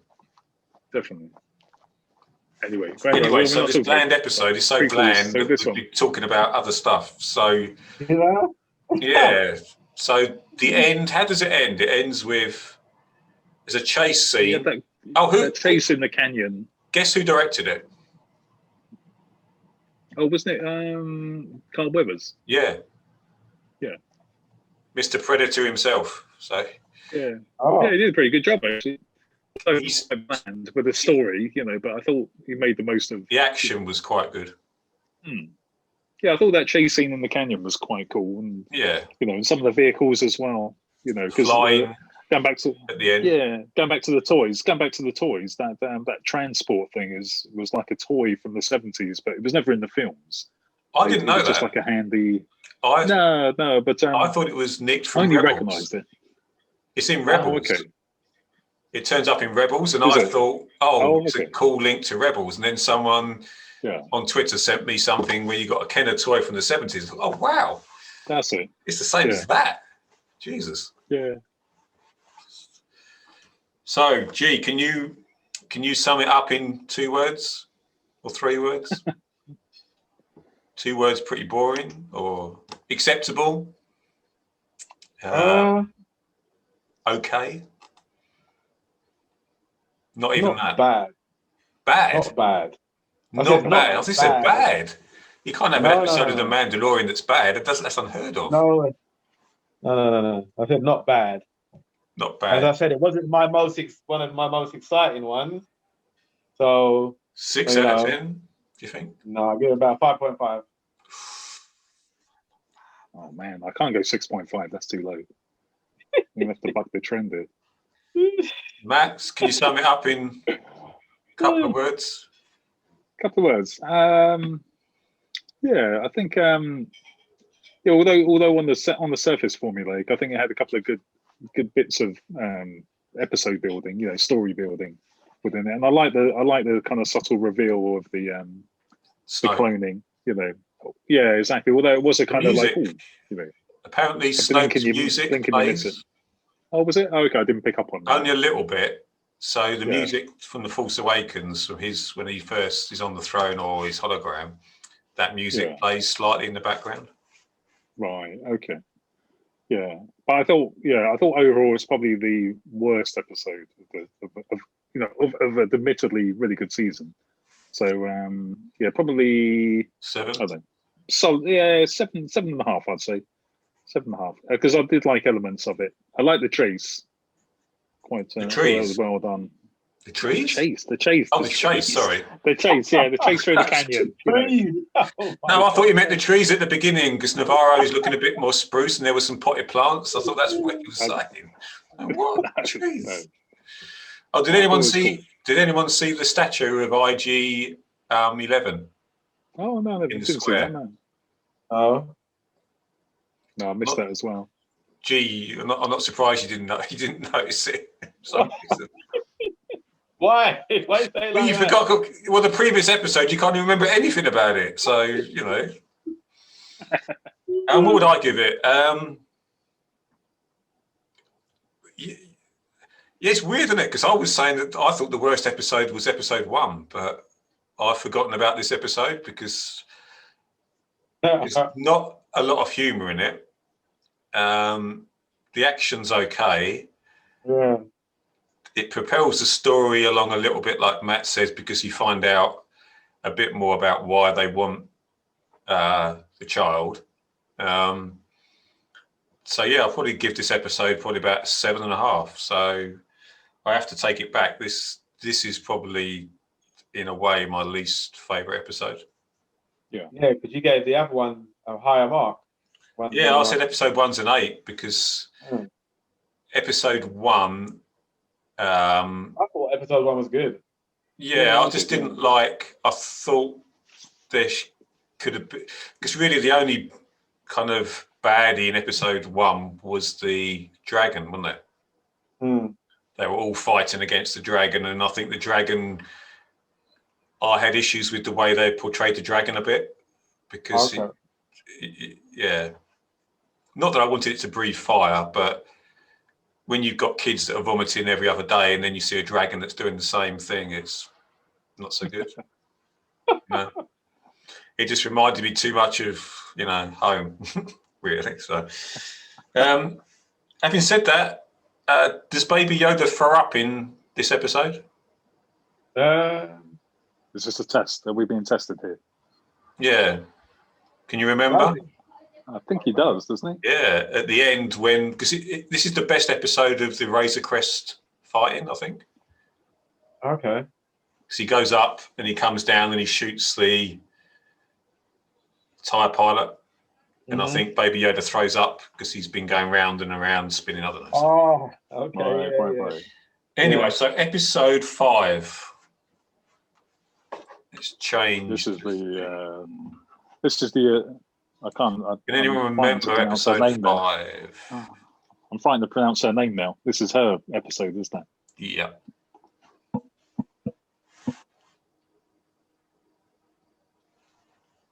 Go on, why don't you kick it off, Paul? G's looking. G, are you remembering? That's Ahsoka, G. Yeah, that's Ahsoka. Yeah. Obviously her teeth. Yeah. So it's that episode. Yeah. I was so looking forward to Ahsoka's reveal. She's a Jedi, isn't it? Yeah. She's a Jedi.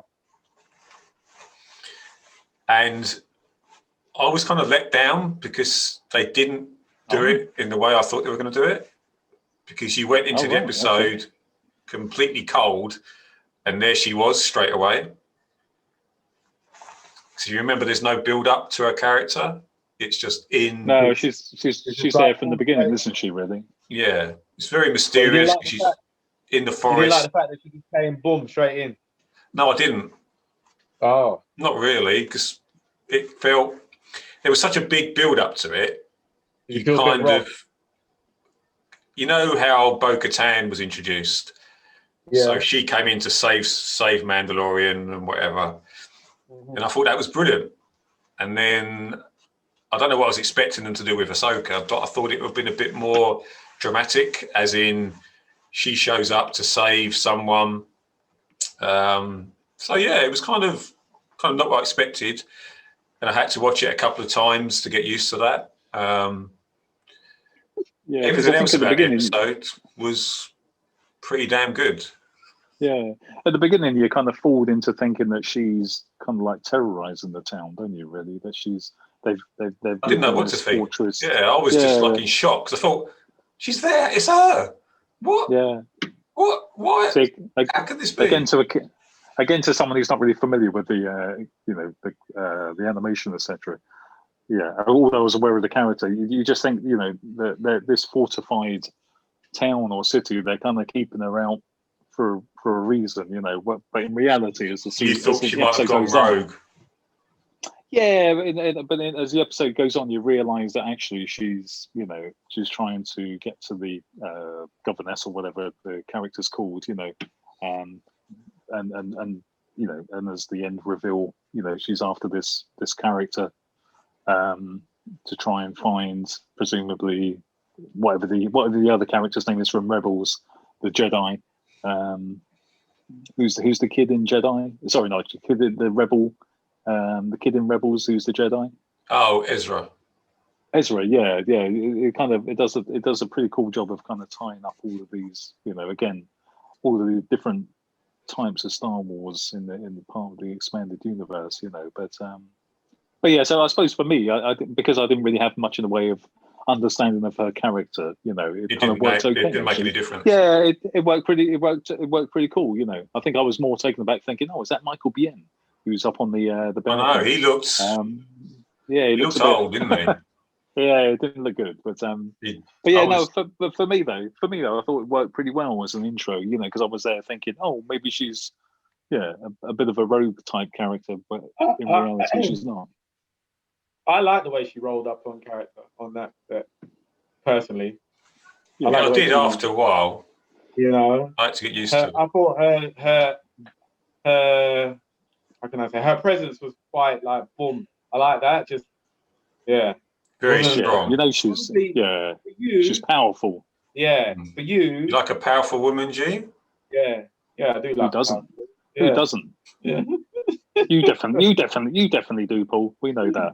Yeah.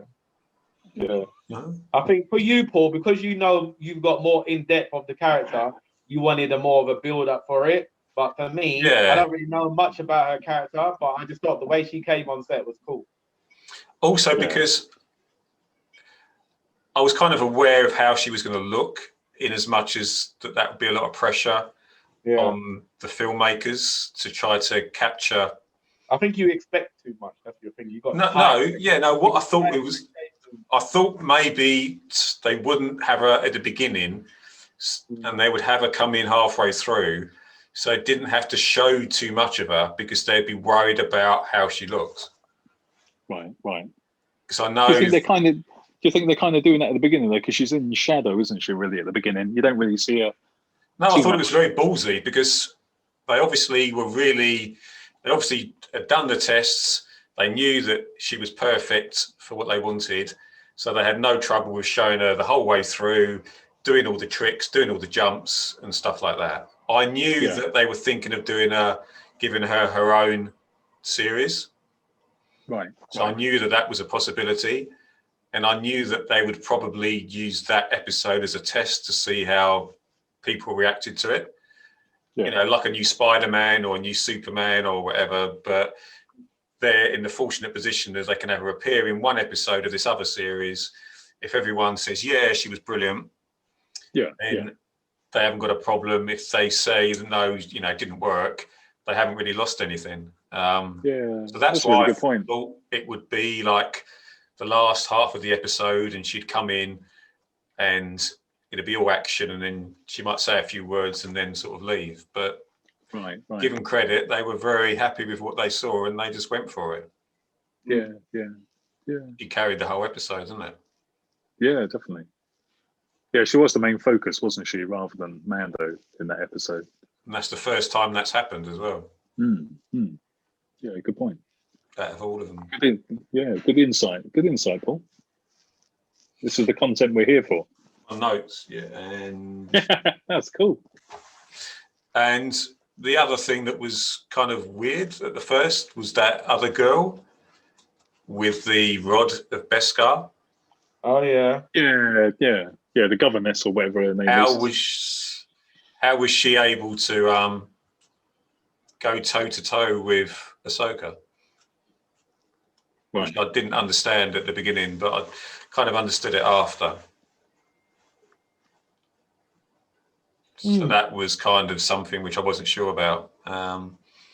Yeah.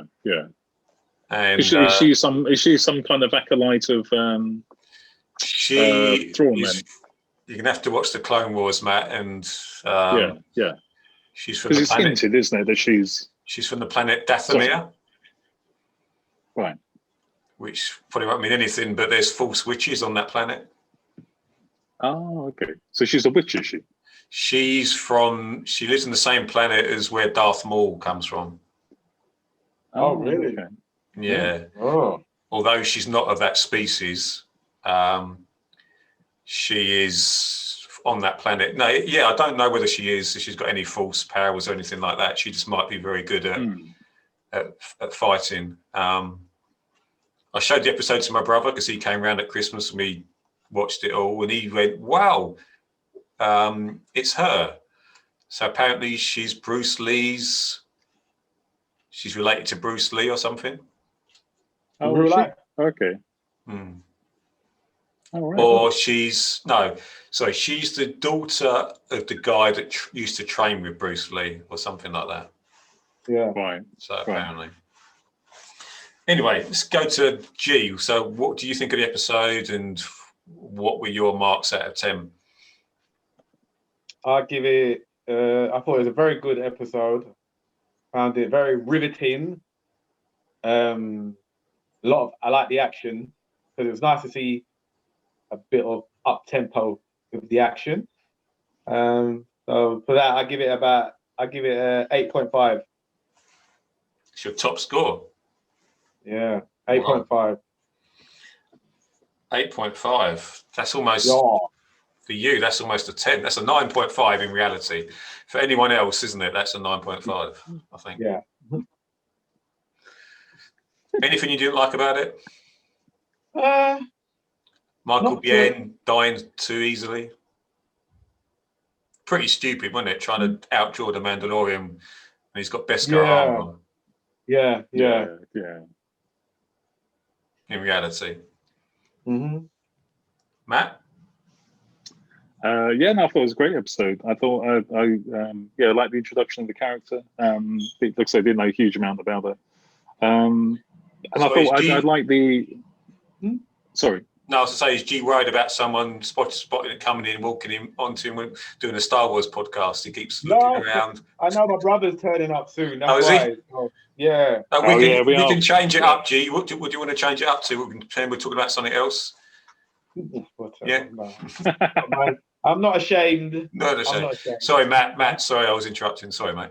No, you're absolutely fine. No, cool. No, I thought I really like the kind of samurai kind of setting of the fortress, and of the architecture, etc. I thought, again, going back to the original kind of lore of Star Wars, and the inspiration of Star Wars, like Seven Samurai, Samurai, Hidden Fortress. I thought it was, Hidden Fortress, Kurosawa. Yeah, exactly. I thought it paid a really good homage to that, really. And again, tying it up to the original kind of trilogy, as well as the kind of prequels and the expanded universe. So yeah, I thought it was great. I thought it was a really good episode. So I'm not just saying this just to be a point above G, but I do think that's another solid 9.5. I thought it was a great. episode. That's your first 9.5. Oh, was it? Oh, okay. Yeah. I thought this one. Yeah, this one at this point of watching the episodes when season 5 aired, I thought it was the best by a long shot. This 9.5. This put the season back on track after the previous episode. Yeah, after the previous episode, and even after episode 2, at that point there had been like really 2 good ones for me, episode 1 and 3. But I thought this was great. For me it was sort of slightly different, but But the other thing is you got to know what was the biggest part of the episode which we haven't talked about? Oh, the naming of the child. Yeah. Yes, where we learned his name. Who he was and where he came from. Yeah. Which you tend to forget, don't you? Sort of. Yeah. That was a big part of. Yeah, that was a big reveal, isn't it? Oh yeah, of course, and then also about which leads on to the next episode of where he has to go to the mountain and to call out to the Jedi. Yes, there's quite a lot of Revenge of the Sith. There's a lot of content in there. When Ahsoka says, "I sense great," she sits down. She said, "I sense great pain in you," or something in you, which is the same line that Yoda uses to Anakin in That's Revenge right. of the Sith. Isn't this where you learn about Grogu was He was in the I Jedi suppose, Temple, wasn't he? the Jedi Temple, yeah, that's right. He During survived. the whole Anakin thing. That's Yeah. right. Yeah. He survived Order 66. That's right. Yeah. Which is quite a big reveal, because someone would have to rescued him from that, yes. we think. Yeah. So what would I give it? I'd give it a 9 out of 10. I'll say the only thing was I thought maybe that she would have got a better, more dramatic entrance, and that she would have had more to sort of do. And the end, the last part is also very important, which was kind of, I was aware of the characters, and I've read novels about the character that she's talking about. Back from the early 90s, when Star Wars wasn't a thing anymore, and they released 3 books, and he was the central character in that. And he will probably end up being a bit like Thanos. Yeah. So, I did read those books, actually. That was Timothy Zahn, wasn't it? I remember reading those. I remember reading those, in the early 90s, yeah. I was doing a very boring security job when they were building the Channel Tunnel down this way. Oh, I was reading anything. I was reading a lot of Stephen King. That was great stuff. And sci-fi. Those books. Yeah, they were brilliant. Yeah, I thought they were. Had the sequels been made at that time, when the actors were still, reasonably young, the ages we are now, I thought they would have made the perfect kind of sequel at the time. I thought they really told a good post-Jedi story. Yeah, so that character's been around for 25 years. And I know G doesn't know him, but he was reintroduced into canon in Rebels. So that's another reason to watch Rebels, because what happens to him and Ezra and Ahsoka is explained in Rebels. And they now think that the ending, the epilogue of Rebels actually takes place after The Mandalorian. Oh, okay. So I know it's a struggle, Matt, and you have to say watch it when you're alone, but seasons 2, 3, and 4 of Rebels do explain quite a lot. Do they? No, maybe I should try and revisit it. Episode 6. Directed by Robert Rodriguez. That's right, yeah. Of Sin City, Dusk Till Dawn, all the crazy stuff. And I thought this episode was a fucking brilliant episode. Yeah, I did, yeah. I was quite surprised, actually, because I thought after that 5 and the mention of the mountain, it'd be another filler type episode before you got there. So it was awesome that they got there immediately and just continued that story, So 5 and 6 for me, just work as a continuation. It's just like a little mini film, Yeah, for me at this point, you've had about 3 episodes out of 4. The one episode that I didn't like was the one where they're going in the Carl Weathers episode. But this was 2 brilliant episodes back to back. It had so much action in it. Baby Yoda, his whole false projection thing was brilliant.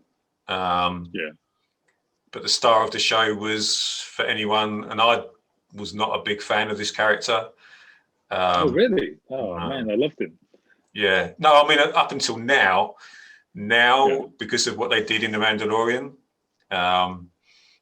he's turned into, I don't know, he's turned into what he should always have been portrayed like. Yeah, definitely. We actually saw him in action, didn't we? It was a bit like, I know we're going to get onto the end episode soon, but where you kind of see, where you hear about characters, but when you actually see their potential on the screen, a bit like Vader, where you see Vader in the last 2 minutes of Rogue One, the badass, with the Force and with the saber, etc. You actually saw Boba Fett in action here. Although he was looking a bit porky, wasn't he?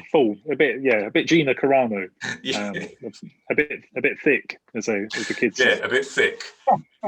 a bit tick. Tick. Yeah, tick is it? Is it tick? Yeah, sorry, So he had he weren't ashamed, was he? He had the belly. No. Yeah. He was, Yeah. and also Slave One, which is like the the best out of all the ships. You got the Millennium Falcon, Yeah. but Slave One for me was like the coolest ship of the noise the it original. makes, and when you saw it coming in, you knew he was finally back. And how he went out, because obviously, you just remember him. Do you remember him from last time you saw him in Star Wars, which was Return of the Jedi? He's the guy that flew into the Sarlacc pit. Oh, yeah. Into the okay. Yeah, so he's the whole where he's been for the last 5 years. Yeah. We presume is going to be explained in. Hold on, have you seen the end credits yet? No, I didn't even get around to watching them.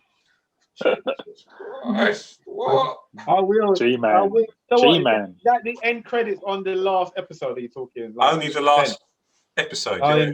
Okay, so I'll watch it. I thought you. Sorry, I thought you watched it. I was meant to watch it, but I haven't watched it. Oh, okay. I just didn't get round to it. Well, you mentioned it at the beginning, Paul, around the I know. show that comes out at Christmas. I forgot. Yeah. That's the next thing that comes out, and I presume they'll explain what he was doing, how he got out of the Sarlacc pit, and all that kind of stuff. Yeah. But yeah, so there's a moment in this episode where, because we all watch it every Friday, and everyone gasped and said, "Whoa, no way!" Do you remember what that is? Probably the biggest shock of the whole of the Mandalorian, in a way. Really? What episode? What in this episode? In 5. Do you remember? Yeah. Do you not remember? Hold on. Come on. What in this one? Refresh our memory, mate. What's the most iconic thing about the Mandalorian? You got the Mandalorian, the child. Oh, What else? I know. He took the ship? The ship? Yeah. Fuck. The ship gets totally obliterated. Oh, what? The ship gets blown up? Yeah. After all the shit he's been through, rebuilding it, Jar was took it apart. He rebuilt it. Blew it up, isn't it? That's right. Blew it up. Yeah. Fuck. I thought, and it never really kind of played out, but for me, I thought by them doing that, I thought it was then going to assume Slave One. Crappy, though, wasn't it? Anyway, it was, start. yeah. It's no Slave One. It's no Slave One. A little bit crappy from the start. No, but did you think they were going to blow it up? No, I didn't think that. But I didn't think that. No, I didn't think that. That's almost like a character dying. No, I'm not saying that I thought it was a brilliant ship. Yeah, because it is a bit. I guess it is a bit of a drastic move to like blow the shit up that he's been flying around in for the whole of the season, isn't it? It's very good. It was good. Yeah, it's good because I thought, wow, what else can happen next if he's going to lose his ship? But you're right, Matt. Yeah, who cares? Yeah. Who cares? He's got Slave One, man. He got Slave One. Doesn't really matter about Razor, whatever it's called, the Razor's Edge. Razor Crest. Razor Crest. Yeah. So Boba Fett was the star of the show. And also the episode? You've got the Dark Troopers as well, haven't you? The introduction of the Dark Troopers. G's struggling. Is G's on freeze frame or is he just frozen because he's trying to think? The fire. I can see the fire in the background. Oh, he's moving. He's trying to. He's bluffing us. Yeah, don't be fooled by that. The dark. They were sick though. Yeah. Them Dark Knights, man. Bloody hell. I've never seen like the Terminator. Next level. Serious.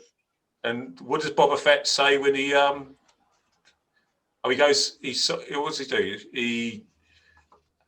Because he's trying to shoot the transports, isn't he? Yes, yeah. And he's aimed for the wrong one, and the Mandalorian says, "Good shot." And he says, I was aiming for the other one. No, I was aiming for the other one. Yeah. That was a good shot, though. It was a good shot, yeah. Yeah. And what was the other thing? That's a callback, isn't it? That's a callback to Return of the Jedi, though. Is that where you're going with that, Paul? No, I was going to say something else, but I realised I was going to say something that I put in this little quiz I'm going to do at the end just to test you. Okay. Didn't he repair the woman, the Chinese woman? Yeah. And initially got shot. isn't Yes, we've forgotten about that. And I kind of didn't like. I didn't really like the fact that she came back. To be honest. You didn't? No. No. I couldn't really remember her. I couldn't remember her dying in season 1. To be honest with you, I couldn't remember her character. In season 1, her character. Yeah. Remember they had the flashlights at night going off. Yeah. To blind her scope. I do remember now. Yeah. Yeah. I didn't remember at the time though. So what do we reckon? Oh, but you would. Gone. So you didn't like? Sorry, no, I was just going to say, Paul, because we interrupted you. You didn't like the reintroduction of that character. I didn't think she added anything. I thought it was pretty obvious she was dead, so I didn't like the fact that she was brought back, because Star Wars does that a bit too much sometimes. Yeah. Like with Boba Fett. I thought you'd be used to that by now then. Yeah, no, one of the good things about Star Wars is they're not afraid to kill people off, with a lot of other franchises don't do it. Do you know what I mean? Even Marvel doesn't really kill off their sort of main characters so much. No. That's the only thing I think where Star Wars is different, but lately they've been... I was okay with Boba Fett coming back because it was never explicitly said he was dead. But I thought having a blaster to your stomach... I suppose it depends on how quick she was. Boba Fett got to her to save her, I suppose. So, so okay. So out of marks, G. I give that one. Your top score at the moment is 8. So you've done an 8, 7. I give it 5.5, 7.5, and 8.5. And I give that one an 8. 8. Okay. I mean, for me, it's a 10. So this 10. Is, Whoa! Yeah. Well, that previous, this for me was like up until the last episode. This for me was the standout. Okay. But there was the someone had to do it. Someone had to do it. It's back. Yeah, I loved it. I watched this one. But like you there, Paul, where you like the the Osaka character. I keep calling her Osaka. But that's the Japanese spirit, isn't it? Yeah, but for me, because I'm a big Boba Fett fan and Slave. Oh, you are. I just love the reintroduction of his character, and albeit a bit on the tick side. I thought it was but I love the beyond the Boba Fett. Yeah, I love the whole mythology with the mountain and the call to the Jedi. I thought that was done really well, and it was like nice to kind of have a that was shot on location. That's the only one. Yeah, exactly. Yeah, that's and I think that for me was really good. It was all out in the open, and I thought even the introduction, just coming onto the planet, and where they're kind of looking at the mountain, and he's going down with the backpack, and and it's convenient that he puts his backpack down so we can't chase after the Dark Troopers when they come down, and there's a funny bit at the start and get him. There's a really funny bit at the start of this episode. Oh, was that? Which reminded me of talking to like Ethan and Elena, where he's in the cockpit and he's getting Grogu to go into that small space, and he's talking to him about saying, no, the red one goes on where the blue one is. Right. Do you remember that bit? Yeah, I do. Yeah, vaguely. And he sort of blows him, he electrocutes himself. Right.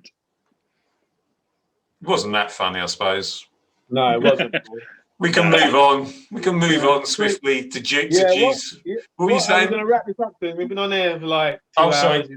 Yeah, okay, so... 2 hours, mate. Over 2 hours now. I'll give it a 9. Give it a 9. Episode 7. So this is the penultimate episode. This is the one where they are busting out that guy from prison. Yeah, that's right. Yeah, because they need to find where Moff Gideon. Oh, yeah, because obviously I like that episode. I really like that one. That was quite funny. He had some funny bits in it. And the is good to see that same character again, because originally, when obviously the Mandalorian fucking got him locked up, then obviously to actually have to break him out to help him, to get him to help him, was quite a good twist. Yeah. So, yeah, I like that one. Are you familiar with the person that plays him? Are you familiar with the comedian, guy, isn't Bill he? Burr? Yeah. What, him, the actor himself? Yeah. Yeah, I've seen him before in other stuff. Have you seen his stand-up? No. Is he He's good? funny, man. Oh, okay. He's a stand-up comedian. Oh, I didn't know. If you go onto Netflix, I think he's got a lot of his stuff on there. Yeah, you can see he's quite fun. He's got that comical side to him. Yes. Yeah. Yeah, you're right. Yeah. Mm. Yeah, he's very funny, very funny. So this was one of the only episodes where it wasn't Jon Favreau didn't write the episode. Oh, okay. The guy that directed it, Rick Famuyiwa, who did. He hasn't done much. I think he's done something called Brown Sugar. Do you remember Brown Sugar from back in the day? Blackfield. No, I don't remember that. Yeah. Yeah, with what's his name? I've got the soundtrack, but I can't remember who was in it, to be honest. Yeah, I've got that film. Brown Sugar. Yeah. So Good film. yeah. So what do we think of this episode then? I'm gonna have to make a dash. I'm just gonna get a power lead. I'm on 5% power. I'll go on. Might be a second. G. Yeah. Tell me what you thought of the carry on. episode and your marks out of 10 then. For this one, I thought it was really good. Best bit of the episode? I actually liked the bit when they were trying to, I like the bit when they were trying to transport the, what's the stuff that they were trying to transport? The rhodonium? Uranium or whatever. Uranium? Uranium, that's it. No, it's rhodonium or something. Yeah, they were trying to transport that. And when he had to go up and fight the bounties that were trying to like mess them up. I like that scene where he had to go on top of the roof, and because they were the only ones for that day that managed to bring in the drone, because all the other ones had been hit, isn't it, and destroyed. All the others were destroyed, and that's when they realised that mission weren't going to be as easy as they thought it was going to be. No, exactly, yeah. But yeah, that was a good little episode. I'll give it probably a 9. G's favourite episode so far. Yeah, 9. Wow. 9. I didn't see that coming, G. No, I thought. Yeah, I thought you'd find this episode boring or something. No, it's good. I liked it. Matt? Where's Matt gone? Sorry. What is Matt doing? He's I'm back. back on. Sorry. I'm back on. Matt, learn to charge your shit up before you do your podcast, yeah? Yeah, come on, man. Where's the professionalism? I didn't know this was going to last. I didn't know this was I've going to got last. people queuing up to appear on this podcast, mate. That was a wicked move. There's about 3 people that I had to put off. I thought it was short. I thought it was going to be an hour. Yeah, that's what I thought. Yeah. Is it 2 hours? I knew it was Let's just wrap it up then. I was so clean. Matt, what's your favourite thing about this episode? Shaven. I was clean shaven when we started this. The favourite. I loved I loved what G was explained there. Really, I thought for me just the whole kind of it had like a heist element to it. Where they were smuggling into the compound, but I thought the pirates coming in and they're having to kind of fend those off and the action around that. I didn't like it. You didn't like that? No, I didn't. No, I liked it, but the best bit of the episode was when he takes his helmet off. Yeah, but that had already been done, though, hadn't it? It had been done at the end of the last one. It didn't have no real impact because Inglourious Bastards. Remember Inglourious Bastards?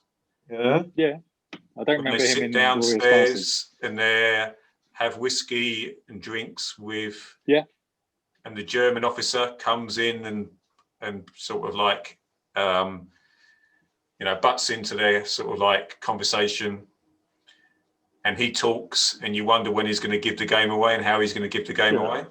So that's what I enjoyed about this episode, was that scene where they're in the canteen and they're sitting down talking, and the Mandalorian's obviously very uncomfortable anyway because he's got his helmet off, and you can see the way his eyes are moving. He's not really sure. He's not comfortable at all. Yeah. And Bill Burr's character is supposed to be the one that, is going to get him through this, and he slowly realizes that Bill Burr's character is going to fuck it all up. Yeah. He slowly realizes, do you know what I mean? That he's... No, you know what I found funny was when the other guy was taking the mickey out of him because he had to put on a stormtrooper outfit. Yeah. That's right. Yeah. That was funny because he was taking it because you think you never take off your Mandalorian armor and helmet, and now then he's like, doing it oh, all. here you are wearing a stormtrooper outfit. Yeah, so the thing I didn't get in that scene though that you were just talking about, Paul, in the canteen scene, because you're right, there was some cool elements to that. But what I didn't get, and it might be explained in a future season, is how he's in the system, Mando, because he had to take off the mask to be recognised by the system, didn't he? I think that's not really the system is like, if you're, because obviously the Empire is human-centric, so they're racist towards aliens. So as long as your face is not an alien, and also it's not a wanted person, then I think it lets you in, which doesn't seem very good security. But I think that's that's how it works. Yeah. So that's why Boba Fett said because I thought about that as well, actually. Yeah. Wouldn't it, if he takes off his mask and it's bad writing. It's bad writing. Exactly. Get scanned. Shouldn't he get flagged up to like say, "Oh, fucking Mandalorian"?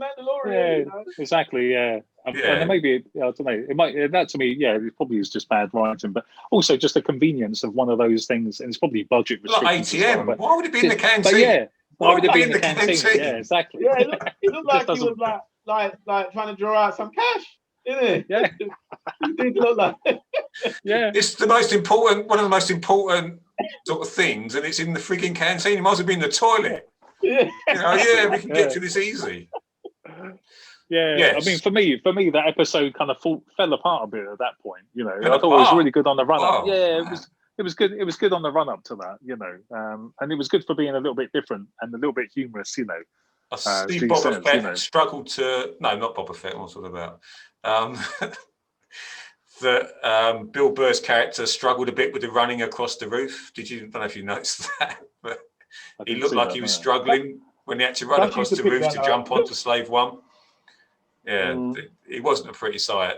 But the cool... So what you would have... I don't know if anyone would notice that he used the sonic charges out of the yes, yeah, that was another callback to the prequel, wasn't it? Yeah, and also Attack of the Clones that was used. Yeah, you saw how the cockpit rotated at the beginning of the episode. Yes, which they had to build a really extensive rig, I think, to pull that off. Yeah. So Matt, your verdicts on score. Glenroy's gone for a 9, but you said it all fell apart for you. So. Yeah, but still, still a good episode though. Oh, good episode. 8. Yeah, no, I enjoyed it. Yeah, no. I thought the whole season was really good, but 5. Yeah, no. An 8 for me. It's an 8. 8. Wow. 8. Yeah. Yeah, I thought it was good. I thought I enjoyed it. It wasn't a rehash of what had gone on before, really. I like the chase element, and yeah, cool. Yeah, I would have given it an 8 out of 10 as well. Last episode. Did you rate the previous one, by the way? 9. 9 was it? Yeah, it was. Yeah. So, 9. So I've got 3 9s at the moment. You've got, Jesus, Matt, actually, you've got more than me. Yeah. And you've got a 10. I got pretty low standards. You've got Mandalorian underpants on or something. I haven't got any underpants on. Got no trousers on. I haven't worn trousers since last March. Well, even you went for the interview. Is that why you got the interview? Yeah, it was all on Skype. I thought you said you went up there. Oh, I did. I am teasing, yeah. So the last episode, which made a lot of people very happy. Yeah, yes, man. It. G, do you want to start off quickly? I can tell you straight away, I give that one a 9.5. Wow. Is that... Still no 10. Still no 10. No. I told you nothing is... You know what? That episode was excellent right towards when who showed up, the Jedi. Yeah.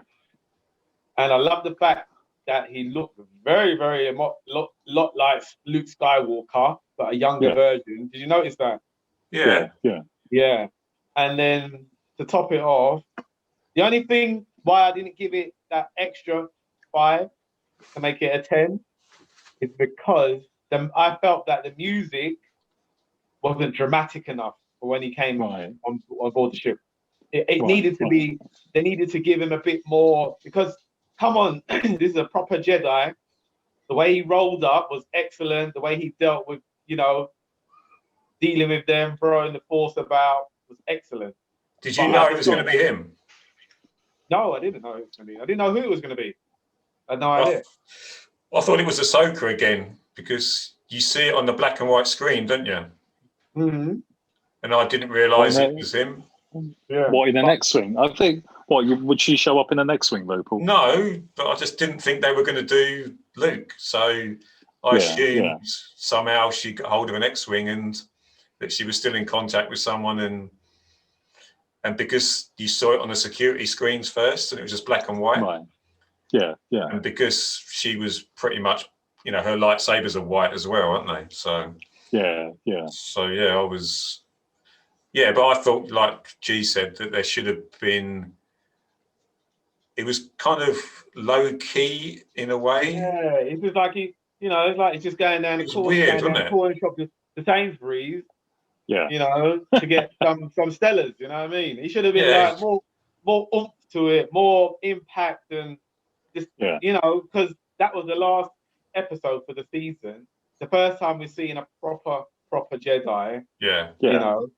I know, like, we got the other girl who's a Jedi as well, but I'm talking like this is the first Jedi that got summoned through the stone, isn't it? Yes. Yeah. So I felt like that the way he rolled up was excellent. Yeah. The way he handled himself, the way he used the Force, the way he crushed the Dark Knight robot. Yeah. Just excellent. But I just felt like it was missing a little something more. They needed to dramatize his entrance a little bit more. I felt like his entrance wasn't dramatized enough. Yeah, he's the man. He's a Jedi. You know what I mean? A lot of people cried at this episode. What? Oh, really?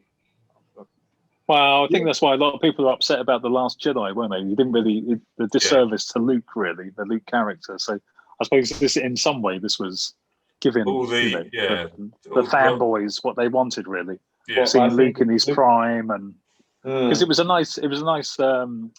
It's a nice bookend to the whole Vader in Rogue One, isn't it? Where you kind of see him at the height of his powers, it's a whole way scene as well, isn't it?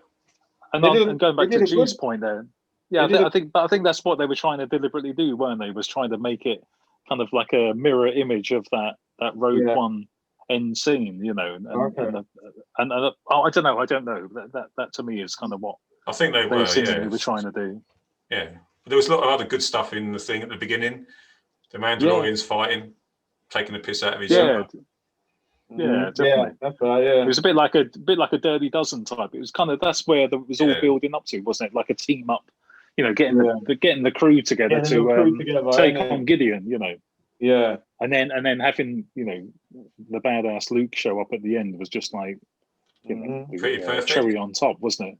No complaints about how he was done. No. Oh no, it's a little bit of the uncanny valley, I mean, for me, given there was that kind of Sebastian Stan, who's part of the Marvel Disney group anyway, isn't he? With the Winter Soldier, would it have been better if they just cast him as? Yeah, I think so personally, because they recast like Han, didn't they? In the Solo film, So why couldn't they have just done the same? I think for me that was probably a little bit unnecessary. But it was cool that they tried to do it, but it just kind of you could just see it slightly. It was limited, animated. His facial expressions were pretty limited, weren't they? Yeah. And I think for me, I mean, it was cool seeing and the fact there was Mark Hamill who did it, and they've obviously just de-aged him, which was great, and it was justification, I guess, for the poor fanboys of his character, and for him as well, I guess, to play Luke in his prime. But is that why? For me, they could have just brought another actor in. Really, sorry, mate. Is that why they were crying because of Luke? like turning up. I guess so. Yeah, because if you were a big Luke fan, you've Yeah. waited 1983, so that's what, 40 years? 37 years to see that character at that age portrayed again, if you know what I mean. Yeah.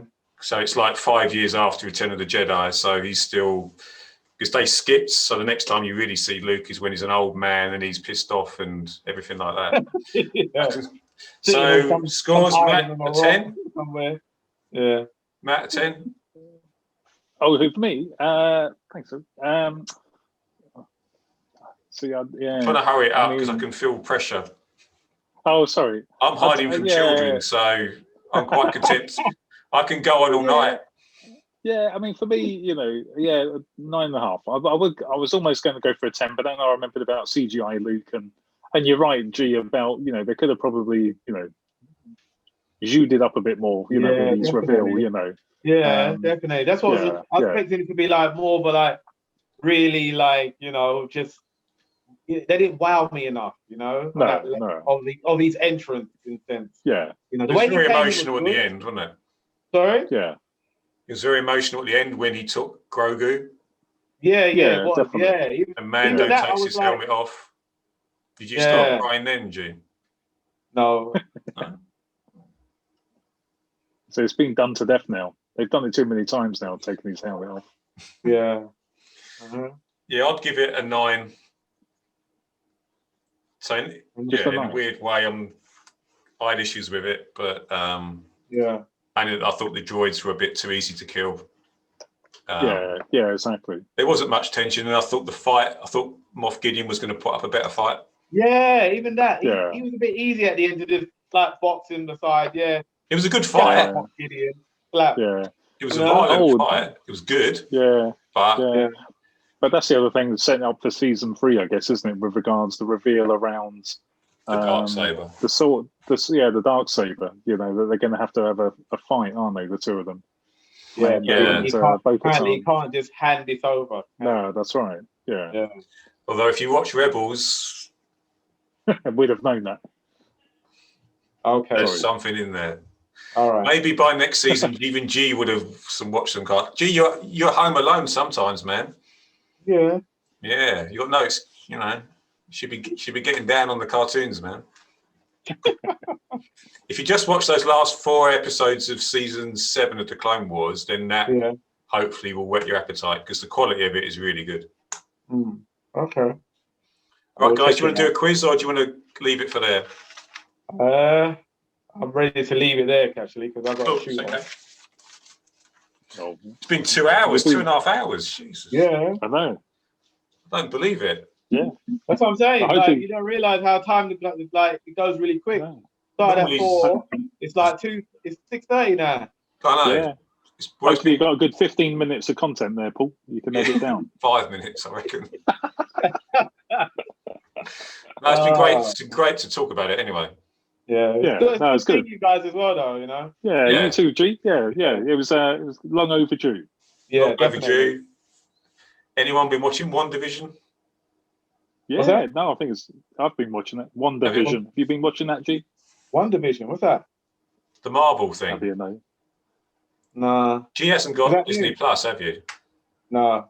But I've got Prime, Amazon Prime, and I've got my dodgy, stuff that I can watch my stuff on. So it might be on there. You're saying it's got to be on there, isn't it? Yeah. It'll be on. Yeah. It's got to be on It's got to be on Amazon Prime. Yeah. Check it out. Yeah, check it out. Prime. Or Netflix. Yeah. I'll check it out on my Amazon. Yeah, or Netflix. Yeah. Check it out. Cool. Yeah. Okay. I know this got nothing to do with nothing. Has anybody seen the trailer for Kong versus Godzilla? I don't know. I'm excited to watch it. Yeah, but I want to watch it on the. Did you watch the last Kong one? Is that the one with? No, sorry. Did you watch the last Godzilla one? Sorry. No. I've seen the last Godzilla one, but the last Kong one was good though. The one with the last Kong one, yeah. On the island with Samuel. Yeah, Samuel Jackson. Yeah, that was a good one. Yeah. Tom Hiddleston. Yeah, I thought it was great. Yeah. That the was trailer. Darker. The trailer. Skull Island. Is it Skull Island? Skull Island, yeah. Yeah. The trailer was the trailer. not. Everyone liked the trailer. Yeah, I did. Yeah. I know you. I can just tell by the look in your face, Paul, that you like. saying no? No, I didn't like it. I didn't. No. I know you didn't like it. I can just see in your face. I loved the other Godzilla, the first Godzilla one they did. Yeah, the original first one. Yeah, I like that one too. No, the new original one. Oh, Right. the new original one. Okay, I haven't. know I the don't one think I I've mean? watched it. Yeah. I don't think one I've with watched Bryan it. Cranston at the beginning. Yeah, that Yeah, was really yeah. good. I like that a lot. Yeah. Yeah. Yeah. And Skull So Island. you don't like the fact that they're merging the two together, no? No, yeah, I just don't know how it's.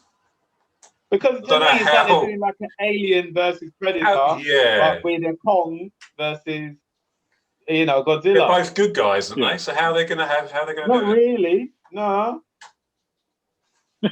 Godzilla was a good guy in the cartoon, but not in the what do you call it? Yeah, but Japanese. he saves the day though in the last two Oh, does he? Godzilla movies. Yeah. Okay. Yeah. Oh, So that's what I was hoping that the trailer would explain that a bit more. Why, All who's right. the goodie, who's the baddie? okay. I presume Okay. the Kong's the goodie and Godzilla's the baddie, isn't it? Or so. Yeah. Uh-huh. But yeah, so that was the only thing, really. Yeah, that's fair enough. When it comes out, who knows at the moment? Mm. Yeah, exactly. Yeah. Oh well. Anyway, you have to set another one up, Paul. We're invested now, aren't we, G? We're back in the saddle. We've got a long wait. Yeah. Huh? We've got a long wait, so. What? For the next Oh one? no, don't mean about don't Mando. have to be Mando. Oh Mandalorian. shit! No, No, you know whatever. what's coming out, What? and you'll love this, Matt. It's an animated series next in March. Oh, is that what a Star Wars one? Yeah, which carries on after the Clone Wars episodes, the last ones you watched. Oh, does it? Oh, okay. It's called The Bad Batch. Oh right, yeah. Okay. Now I've heard of the Bad Batch. I didn't realise that was coming out in March. Yeah, I think it's the next one coming out, and then the next live action one is Christmas. So, Right. the whole world could have changed by then. So, Yeah, definitely. Yeah. but no, it's good to see you Anyway. guys. Yeah, you too, there, Paul. You too. I'll edit the video down, add some bits in, send it to you, and see if it's presentable. Yeah. All right. Sounds cool. Yeah. Sounds good. All right. But yeah, let's get those 60 views up to, what we get. What's think our it's- next milestone? 120. 100. You're crazy, G. Yeah, I was 100. thinking of 70. I was thinking And of 1,000. Oh, yeah. 120. I want 100, boys. Spread it around all your 100, friends. easily. Must easily. do that. Maybe we do the next one topless. Get up to a couple of hundred. That's Or the scary bottomless in your thought. case. Well, now you're talking full nudity. Let's not go there straight. So, Yes, I that's- think- we'll who's build gonna up to come that. Who's going to come up with the next topic for like to talk, discuss? Could do Like, it on either anyone. movies, could be movies, yeah. Well, I'll tell you, Absolutely. you've done one, G. You've done Aliens. done I've one. done Star Wars. So, Alien. Matt. Yeah, Matt's your Is turn. it down to me? Is it? All right, mate. Yeah. Yeah, Okay. So you think All right, I'll you come think up of with a something. topic, yeah, and get back to us. Superman. What 2. else do you like? Oh, Yeah, Huh? yeah. What else do you like there, G? You're a Marvel fan, aren't you? Yeah, Marvel. Yeah, I'm a Marvel fan, but I do like a bit of DC as well. Bit of DC as well. Okay. Yeah, All right. yeah. All right. I'll give some thought then. I'll WhatsApp you. All right, cool. all right. Enjoy the evening, guys. All And you right. too. Yeah. All right, Enjoy what's fellas. left of your weekend. Yeah. It's good. I think it's Tuesday. My weekend now, isn't it? is my Tuesday. week. Not much, I'll tell you that. It's all the same for Oh. me now. It all merges in. But your weeks must merge into weekends, isn't it? Everything just merged into one, right, Paul? Yeah, It is very, yeah. You This look- is why I was so keen to do this podcast, just to break you it look all so up. sad just then, man. And I said, Yeah, you look so that's sad. why you've kept us on for 9 hours. You You gotta go back. You gotta I go. can keep You going, gotta go man. back. Yeah. And, You gotta go and back to your family and he now, was Paul. quite he was quite snappy at the beginning, wasn't he? He was, He yeah. was going yeah. for it, wasn't he? I was like, Yeah. what? This lockdown's getting to him, you know. A drink. You took it out. Yeah. I felt. Yeah. We've served a purpose here. We've kind of Yeah. got all You that have. anger out of you. Hopefully, Paul. Yeah, Yeah. There's the chilled Paul that we know now. So that's good to see. I'm back to normal now. I find it hard So, talking to regretted. adults. Yeah. It's talking to adults that I'm not really good at anymore. So Well, I talk really loud because I think that's what you want to hear. because that's how I talk to the kids. So, yeah, I apologise if I was talking to you like you're my children. I'm sorry about that. That's all right. No worries. That's fair and fair comment as well. Yeah. All right. Awesome. All right. Okay. All right. Well, peace and love, guys. take it May the easy, force yeah? be with you. peace and love. Yeah. Stay safe, guys. Yeah, you Mate. too, yeah? Take Yeah. it easy, All man. right.